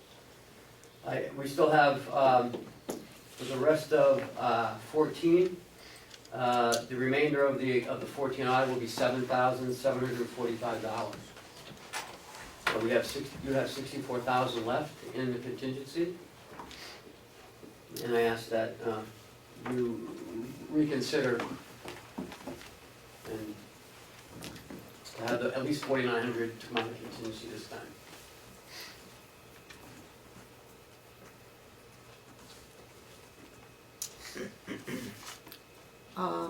When you did the RFP for the auditor, was it a fixed price or was it pay as you go? This new RFP, No, the one we're working under. Commissioners, it was your RFP. I don't know the answer to it. I believe it was fixed. I think so. But maybe the finance director can. My recollection of reading the engagement letter said that it was an estimated price and that he could charge whatever he wanted to as he went along. I never get that lucky with my bids. Me either. He did give us an estimated price, but I guess that. My concern is with the auditor, okay? If I'm not mistaken, looking at this figure, we have paid him over $62,000 this year. And that's only for 13 and 14. And his estimate is around $36,000 Yeah. for each. Oh, So that's. So, when did we get that? When did you get what? When did you get that information from the auditor? What, the price? Mm-hmm. Back when he sent us the engagement letters, I can't remember.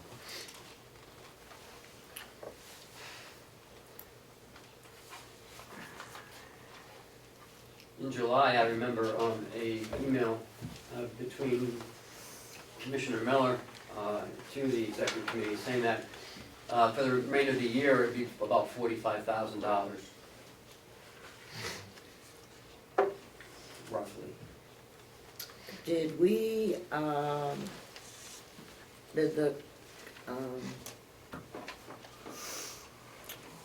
did the delegation reduce the figure for the auditor?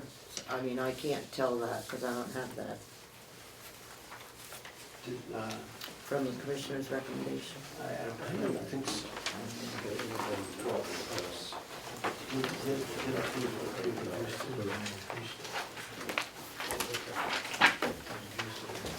Was our subcommittee or was it Mark's? Awful expensive dorm. That wasn't kind of under your commissioners. No, it was 30. You actually increased it 15,000. So, yeah, it was 30,000. So, that's why I asked when you knew this figure to be 60,000. Or now it's more than 60,000. 64,000. And the 64,000 isn't even gonna cover it. That's why I asked the question. Because if it was known prior to 31 March, which I have to assume that it was, that we put the 30,000 in based on the figure that was presented at that time. I don't know when we actually did it, but now you're telling me that we not only need, we have, where is it? We have spent 62,000.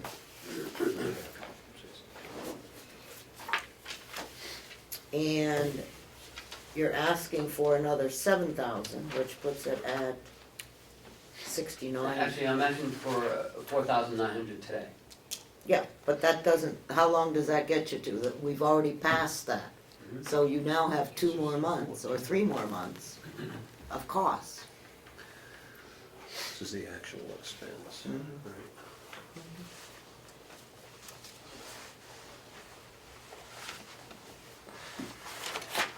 Right. So, can I have a motion from someone on the delegation? And how much is in contingency now? 64,000. 64. It's a good thing we put that contingency in there as opposed to what? Never mind, just be quiet. If I could, Madam Chairman. Mhm. We've been dealing with these items of overages. And it had been a policy, or it seemed to be a policy of the Commissioner's office, that they were asking every time that there was a shortfall that it was taken from contingency. And in the beginning, the executive committee went along with that philosophy, and then a number of weeks ago, the executive committee put our collective foot down and said that we want you to work a little harder and find it within your budgets. And I would say, to the credit of the commissioners or the administrator, they had started in very recent history to do that exercise. So I guess my question is, when we've already had a direction from the executive committee, and if the remaining members of the delegation want to make a motion to say something different, I believe our direction was to tell them to look internal and to find their money. Now, I believe the administrator just told me that he has found some of that money, but he's not able to find the remainder. And I guess if we're gonna, I'm not interested in making that motion. Yes, I just have a question.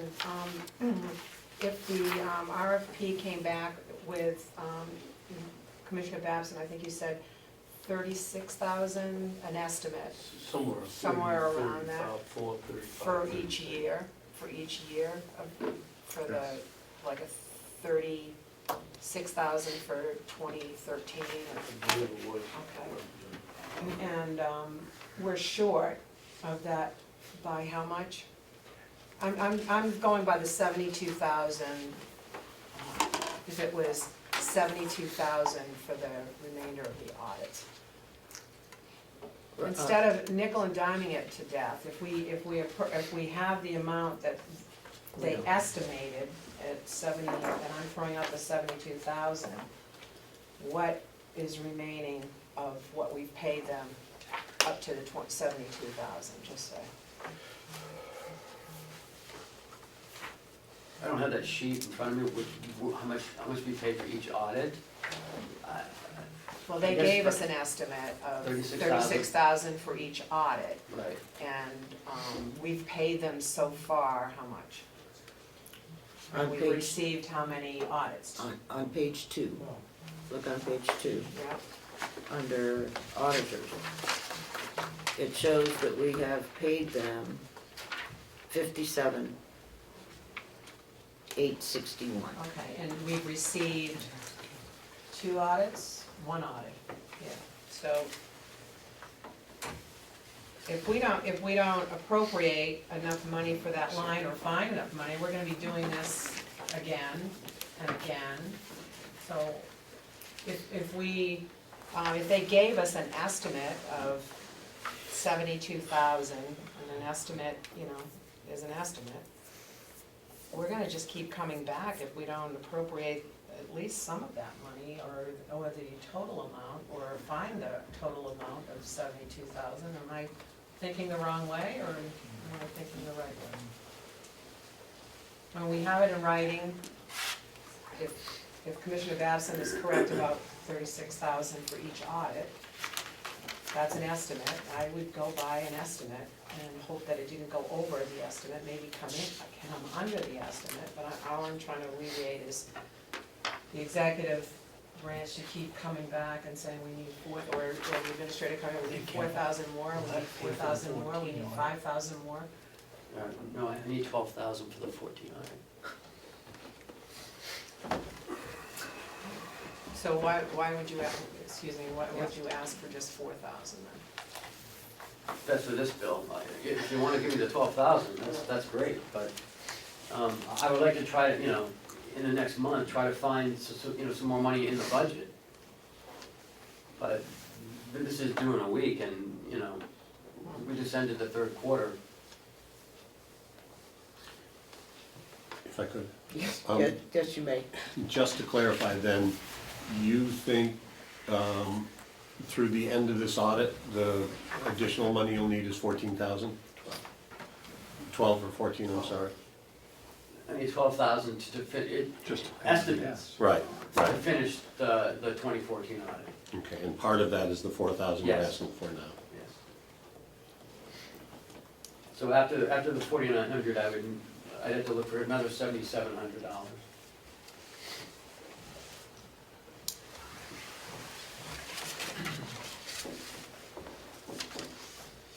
Anyone else? Representative Comeau? Thank you, Madam Chair. Is the reason why the cost has gone up, is that because of the problems we're having? Because the DRA said they had to use, we couldn't even use our own figures, so they had to go off and use auditors' figures. Is that the reason why it's going up? Every time I call him, every time he comes down here, it's an added expense. The last time he was down here was $3,700 for the August 17th meeting. Just to follow up, before you arrived, the previous finance manager didn't have very good communication with the auditor, which caused a huge delay. Is that happening now? Is that gonna happen again? Meaning, is the communication and the policies in place to communicate with an auditor so we don't repeat what we did years ago? If we need to contact him, we'd like to contact him. So there's communication in place that we can adequately get the information? Yes. Yeah, we just sent him the rest of the documents he requested a few weeks back. So he does progress billing. No, this is what Progress billing. Look at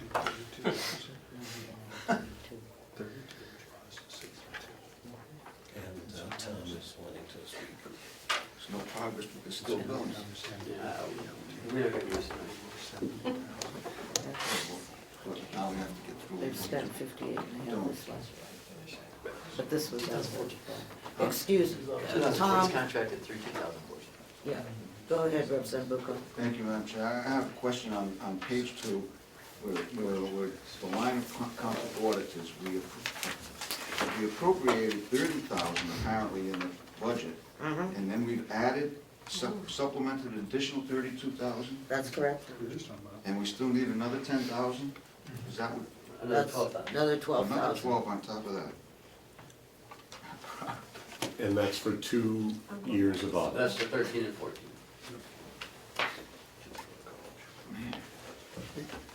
So what we need is 6,000, because you have 4 left. No, we just paid a bill.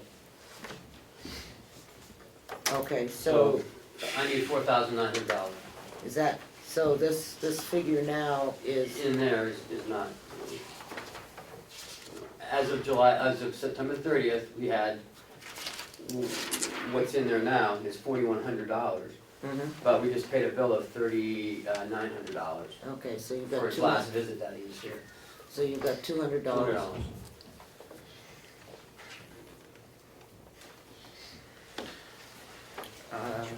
Representative Bucco. Thank you.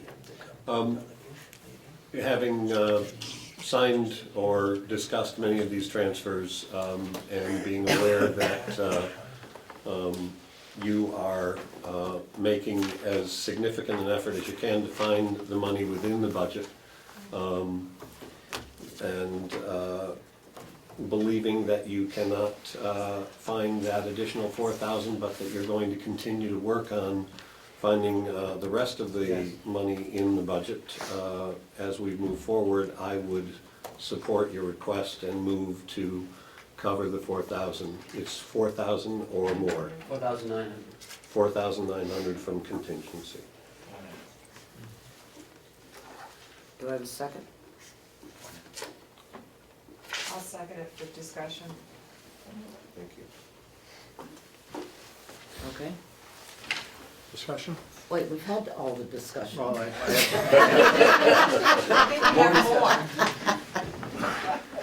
Representative Nelson. Thank you, Mr. Chairman. One minute I heard 4,900, and the next minute it's 12,000. What is the number to get us through the end of the year? $12,000. He's asking for 4,900 Of the 12. of the 12, which leaves us with, if I can subtract, 7,000. What do you think? I didn't even need my calculator or my phone. 71. Oh, okay, $7,100 that he has indicated that he will try to find within the unspent dollars. Okay? And I also heard him promise me that the RFP for the next audit is not going to be quite so loosey-goosey. Did I? I wasn't here for any of the other ones, so. I didn't say you were, Ken. I didn't even suggest that, okay? But I'm sure Chuck will be all over that. Yeah, well, somebody. Representative Bukoff's question. Yes, Representative Bukoff. Thank you, Madam Chair. I have one more question. If we appropriate the $12,000, is that gonna give us, is that gonna complete the 2 audits and be done with this auditor? Yes. So, But we don't need to appropriate all 12, we just need to appropriate the 4,900. well, okay, I know, I was asking if the audits would be complete and Yeah, they better be. and the auditor would be, He said November sometime, we should be getting it.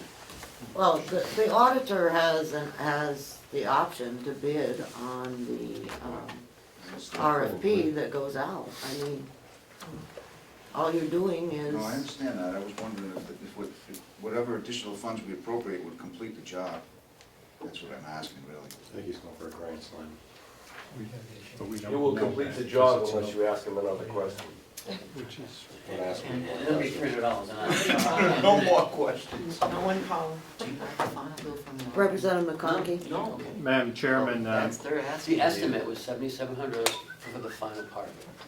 Okay, so that's his total estimate. Yeah. So that, and what he's told us, that's the total. He doesn't have there's another bill coming, but the estimate was another 77.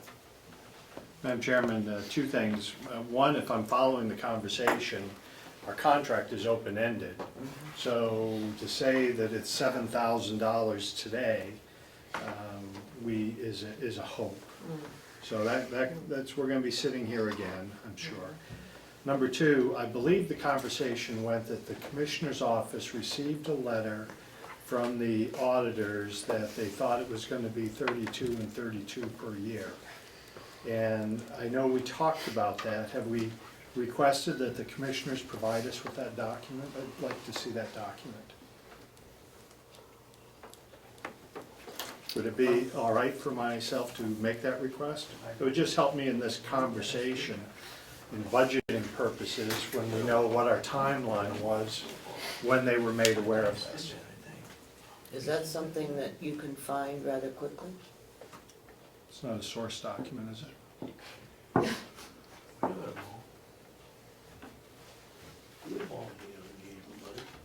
Yeah. Okay, well, why don't we take 5 minutes and you go find it? Thank you.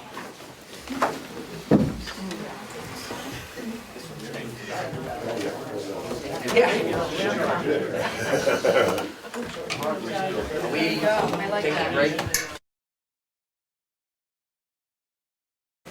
We have everybody but Hal. Yes.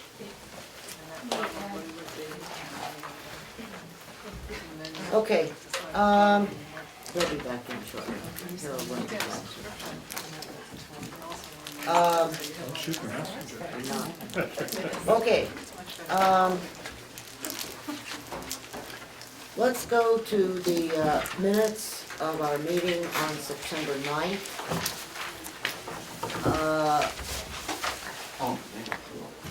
When I initially reviewed them, I thought everything was fine.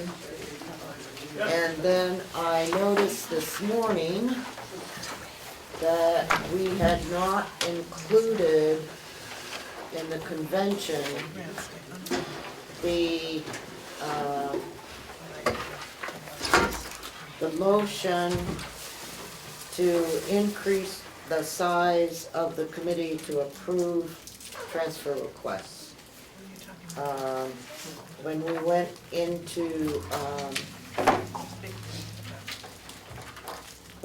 into convention. Huh?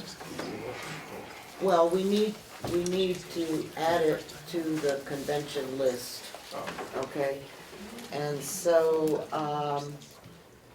Move to make the correction. right, okay, so Representative McConkey moves to make that correction, and Representative Parker seconds, okay? Are there any other comments on the minutes? Madam Chair, I have a couple of minutes. I have a couple of somethings, I don't know what they are. Minutes. First off, I'm getting really confused about the finance committee. Is that the same as the transfer committee or not? Okay, so I think that's for another time to straighten that out. But as far as the minutes go, tiny correction on page 5 under starting home. I think it's just a typo or something. Subcommittee met with not this members, but the members. Yep. And then a little bit to me more significant is when we went into convention, this is not exactly a minutes problem, but a request for future minutes or future conventions. There was the motion to appropriate the 2.4 million, and it was ratified by a show of hands, 10-2. And I'm just gonna ask that if that happens again, where a member like myself votes one way in the executive session and a different way in the convention, that it be reflected by a roll call vote, because now there's no record of that. If we can put in there you change positions or something or other, then, yeah, or, That would work. because we don't do roll calls in convention. We do roll calls Okay, prior to, okay. you know, in the public session. So I guess I would just ask then in a future set of minutes that we, or meeting, that we have the opportunity to state that we've changed our position and that it be reflected in the minutes. But I'm okay with it for this particular set. Okay. Thank you. Yep, not a problem. Okay, could I have a motion to approve the minutes as amended? So moved. Second, Representative Conkey, Representative Parker. All those in favor? Aye. Aye. Opposed? Abstain. Okay, one abstention. Okay.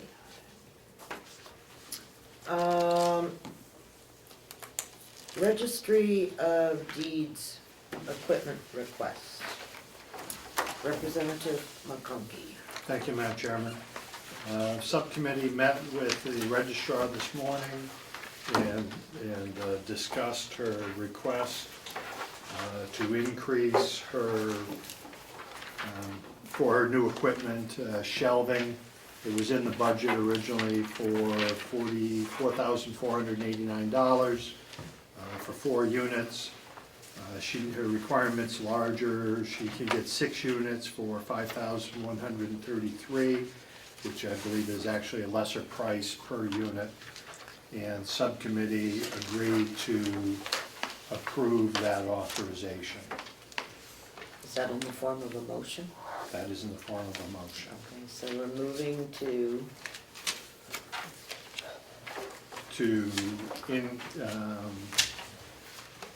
new equipment is bundled.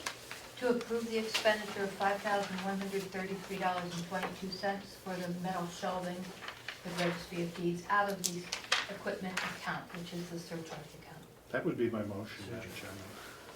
do I have a second? Sure. Any discussion? Okay, seeing none, all those in favor? Opposed? Whatever, however many we have here. Okay, Nine? yeah. No. Okay, the pole barn. Representative McConkey. We have, as a subcommittee, we have not broached that subject. The administrator has offered to drive out there after the meeting so that he can show me where it is and what condition it's in. And I'm going to propose a subcommittee meeting, schedule that after that meeting for in the next week or two, so that we can discuss that further. Our next meeting will not be until the commissioners present us the budget on December 10th. So that will be the first time that we will be in session to address that. And the reason for that is that I think as some of you know, the delegation was about to exceed their budget, and for any number of reasons, and so we had to request some additional money, which we did. And that has been put into the budget, but it only allows us this meeting and one in December. How would Madam Chairman propose, we need to, from what I heard today, speak with Representative Nelson, but it would seem, and Representative Butler, that we should meet another time with the nursing home. We have put off speaking on the farm. I've asked Public Works, I've asked through the administrator for information, but it's apparent that we need to speak. What would you suggest? Do you suggest we wait till December 10th to do that? Well, at this point, we don't have money for the transportation to subcommittee meetings. So if your subcommittee members are willing to come without charging mileage, then you can have a subcommittee meeting. But we don't have the money in the budget to handle that, so. Yeah, but maybe if we meet on the 10th in the morning and you give us a report of what you are seeing today and recommending, then that might work. Okay. But in the nursing home, do you feel comfortable, if I could, Madam Chairman, do you feel comfortable not meeting with or having maybe a representative go speak with Ms. Chandler so we get an understanding? Happy with that also? Mm-hmm. You know what, if you're happy, I'm happy.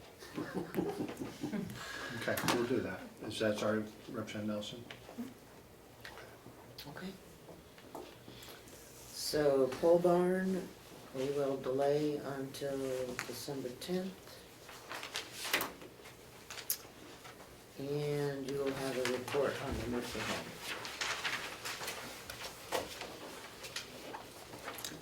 Okay.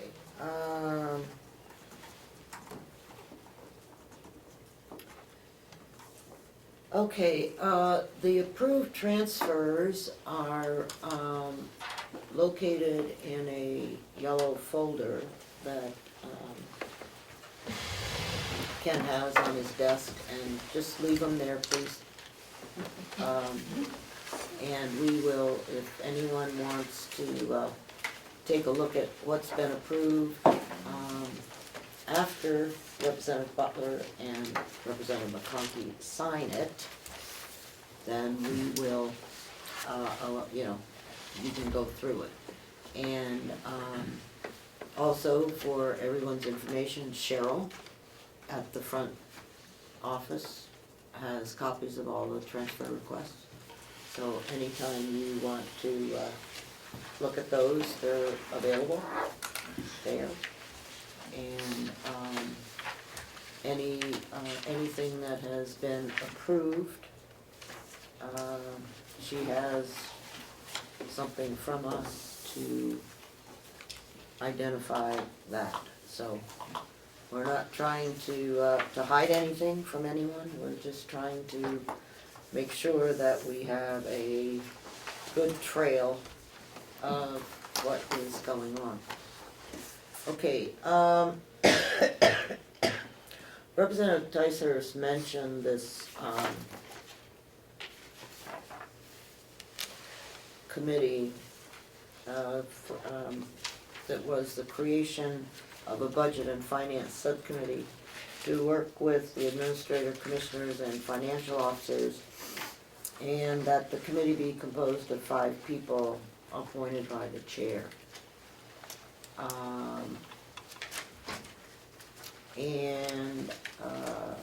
Representative Avellini has indicated that he would like to be on that committee. And so are there 4 other people that would be interested in helping the commissioners and the financial officer and so on work through the what's going on with the budget?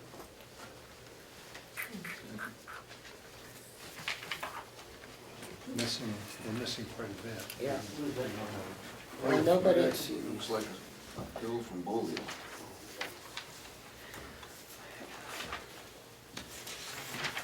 Yeah. Cheryl, I'll volunteer to be on that committee. okay. 196,000. This is what we paid him for all the audits. Yeah, we're not interested in what you paid him, we were interested in the other letter. Yes, Chuck's on his way up. Okay. I have a question though, now that we have it. Yes. Is this the total 196,000 we paid this auditor? Yep. For Geez, what did we get for that? all the audits. Huh? 12, 13, and 14. Plus the money we spent in previous budget. Just No, we including didn't that. spend, yeah. This is all. This is all.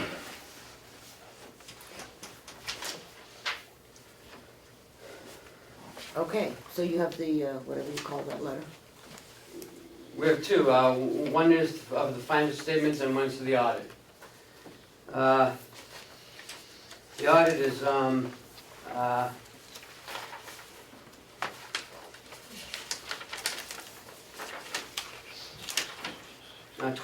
22,875, and finance statements are 15,000. So it's about 38,000 per set.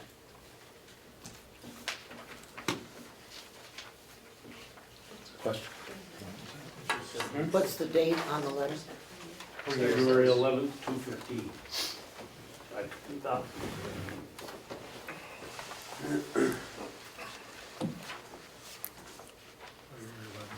Are you suggesting that the auditor created the 13 MS 42?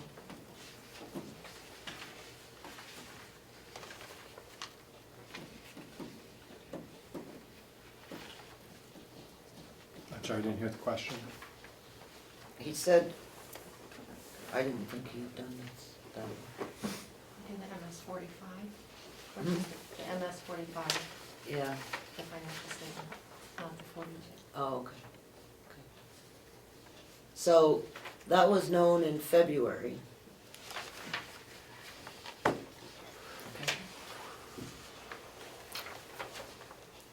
So it was how much for the audit and how much for the financial statement? 22,875 for the audit and 15,000 for financials.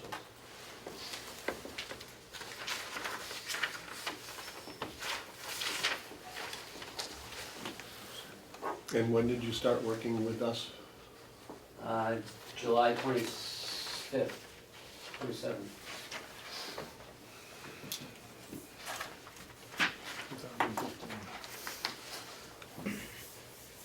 Okay. I'm celebrating my 3-month anniversary. And look, you're still smiling. I'm still here. Okay, Just to help me out, Yep. we finished the budget, what time, what month? March 31st, or 28th. March 21st, 2015. 28th of Something like that. 2015. And the document that they received on February 11th said that they would have enough money or would not have enough money to what we had budgeted. Well, it obviously said we wouldn't have enough because it was calling for 37,000 and we provided 30,000.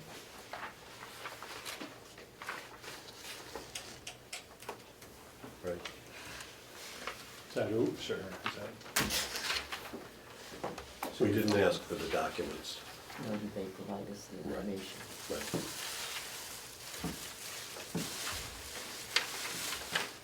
So you have two letters, one for 13, is that correct?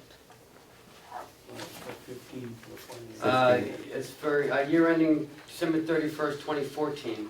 Okay, and where's the one for 2013?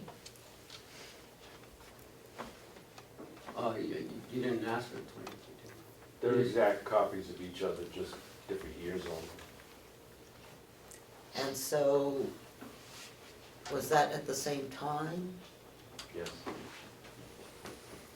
Okay, because by December of 14, they had completed the 9, 10, 11, and 12 audits, is that correct? Yes.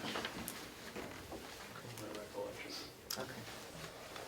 Okay, so we have a motion on the floor that is still active to take $4,900 from the contingency to pay the auditor's current bill.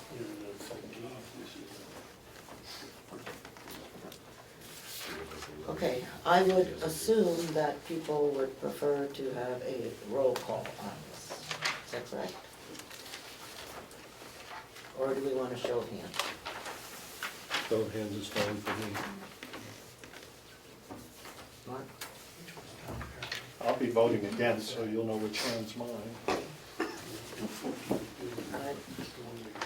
Anyone else? So we'll just do a show of hands. All those in favor of the $4,900 to pay the auditor, what's the funding request number on that? 24. Minus 27. The old one's 27, the new one would be 37.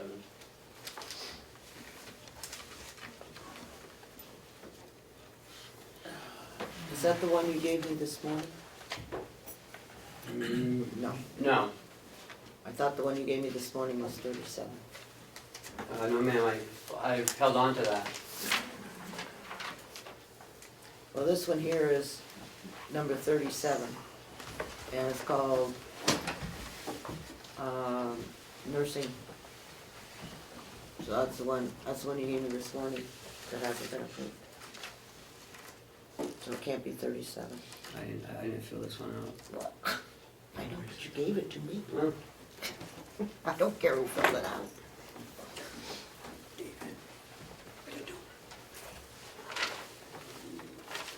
is that your handwriting? No.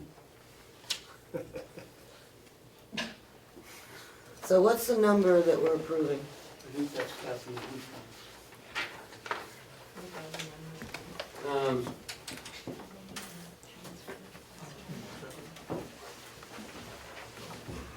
I'll have to run back downstairs, I'm sorry. I don't know where 37 came from. Well, yeah. We just need to make sure that we can. Yes, ma'am, I'll be right back. We just need to make sure that we all have lunch. Perhaps we could speak to Howard to help us out with our lunch. Yeah. Usually go to a request over there. Karen, if I could, Madam Chairman. Mm-hmm. So I'm slow, so I'll go over it one more time and tell me if I'm correct or wrong. February 11th, the Commissioner's Office knew that they were going to be short from the proposed budget, somewhere in the area of what, $10,000? No, No? no. 30,000 to 72. 30,000 to 72. And now here we are 6 months, 7 months later.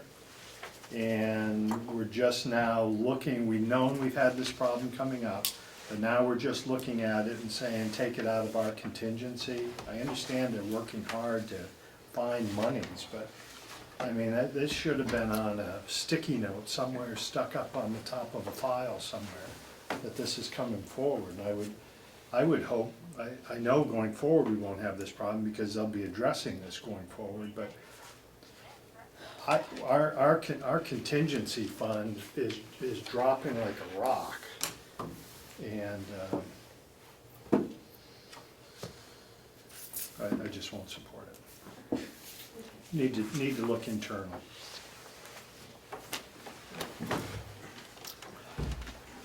Yeah, we're down, this would make us at,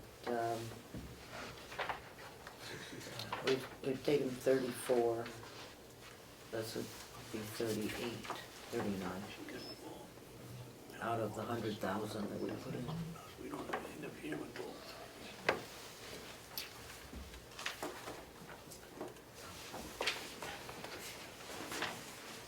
If we. Yes. Thank you.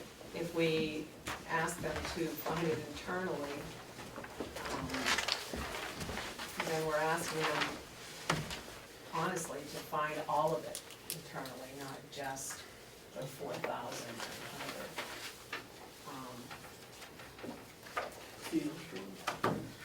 If I could I, follow. I would hope that if he could have found it internally, he would have already, before coming to us. And he's obviously having difficulty finding it internally. He needs to pay that bill. I personally don't want to not pay the bill, so I'll vote for it, and I hope, and I know he will find the rest of it internally. So that's the compromise that I would think. If I could just follow up. Madam Chairman, we just did a supplemental budget. And how much money did we throw into that supplemental budget to make ourselves whole? A lot. $2.4 million.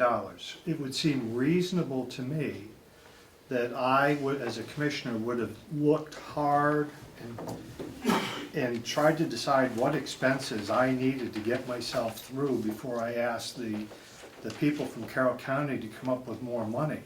And it seems to me, how much is our audit and having documentation in front of them would have been something that they certainly would have taken into consideration. What I would say to it, they're gonna have to pay the bill, but what else has slipped by the cracks again? I won't vote for it.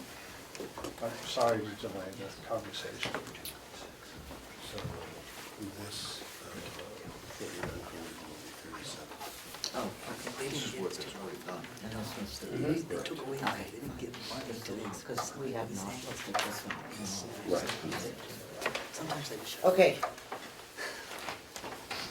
All right, there's a motion on the floor to take $4,900 from contingency to pay for audit expenses.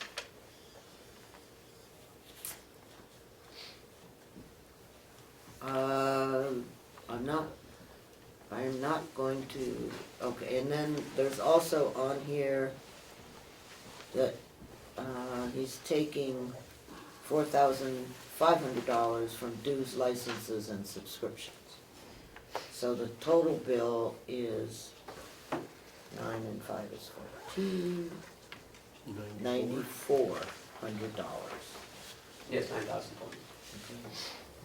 And of that, he's asking for 4,900 from contingency. Okay. All those in favor of approving funding transfer request number 37, which is to pay auditors with $4,900 coming from contingency and $4,500 coming from dues, licenses, and subscriptions from the commissioner's budget. Okay, all those in favor? Raise your hand, 1, 2, 3, 4, 5, 6. Okay. All those opposed? 1, 2, 3.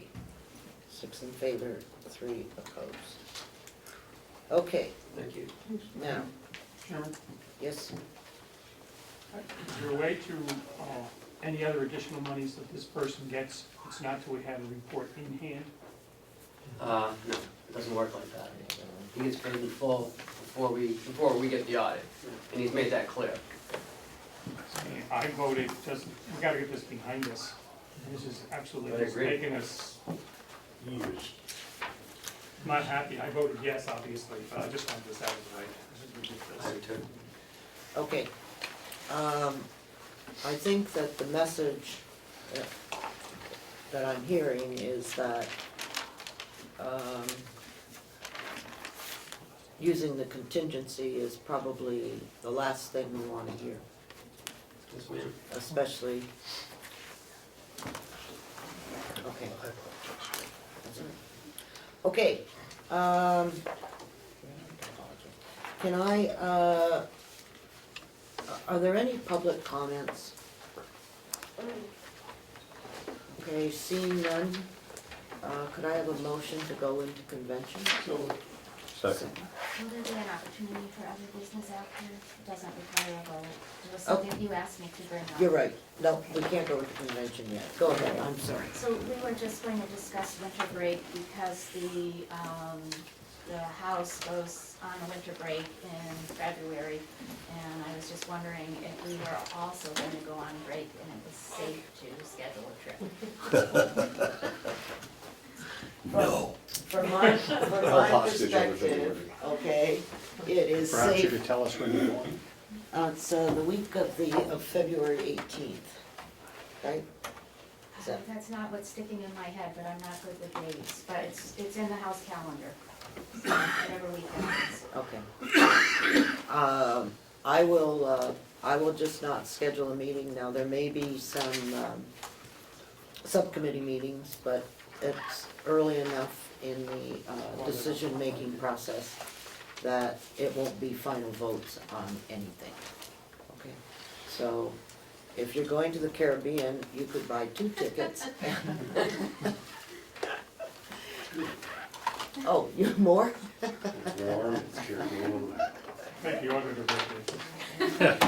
Pardon? Bring it back. Take the auditor? Okay, thank you. So, yes, I will be sure to not schedule a meeting during the break week. Although it's a great week to get things done, but that's okay. I won't do it, because I want you to have a vacation. And that'll be easier to get along with, right? I doubt it. Okay, could I have we have a motion from Representative Parker to go into convention, and a second by Representative McConkey. Oh, Representative Butler? Okay, I'm sorry. I apologize. I apologize. Okay, we have a motion to accept the minutes as amended. All those in favor? Aye. Opposed? One abstention. What else do we have for motions? Registry request. Yep, registry request for 51, 513322. yeah, whatever that is, Out of the surplus account. out of the surplus account. Okay, all those in favor? Surcharge again.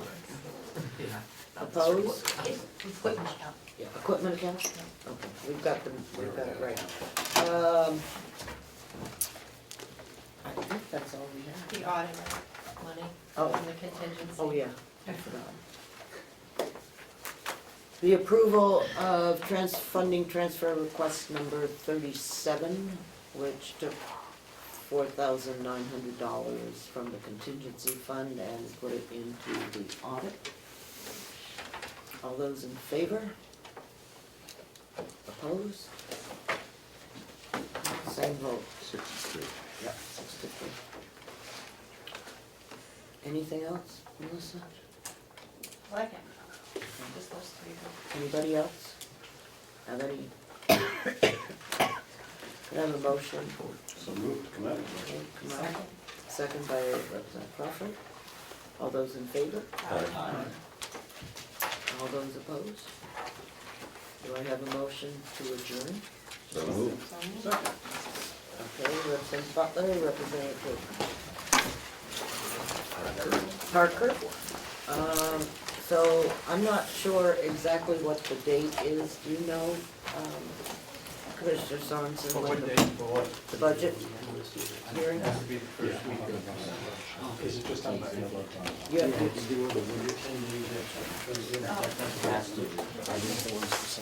No, the ones to sign are in the yellow.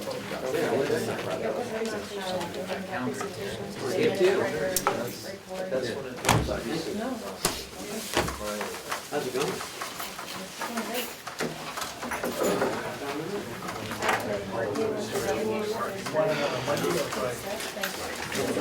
It's a breath of fresh air, importantly, that would be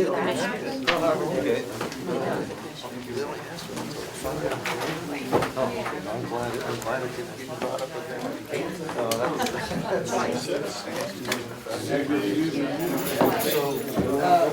again.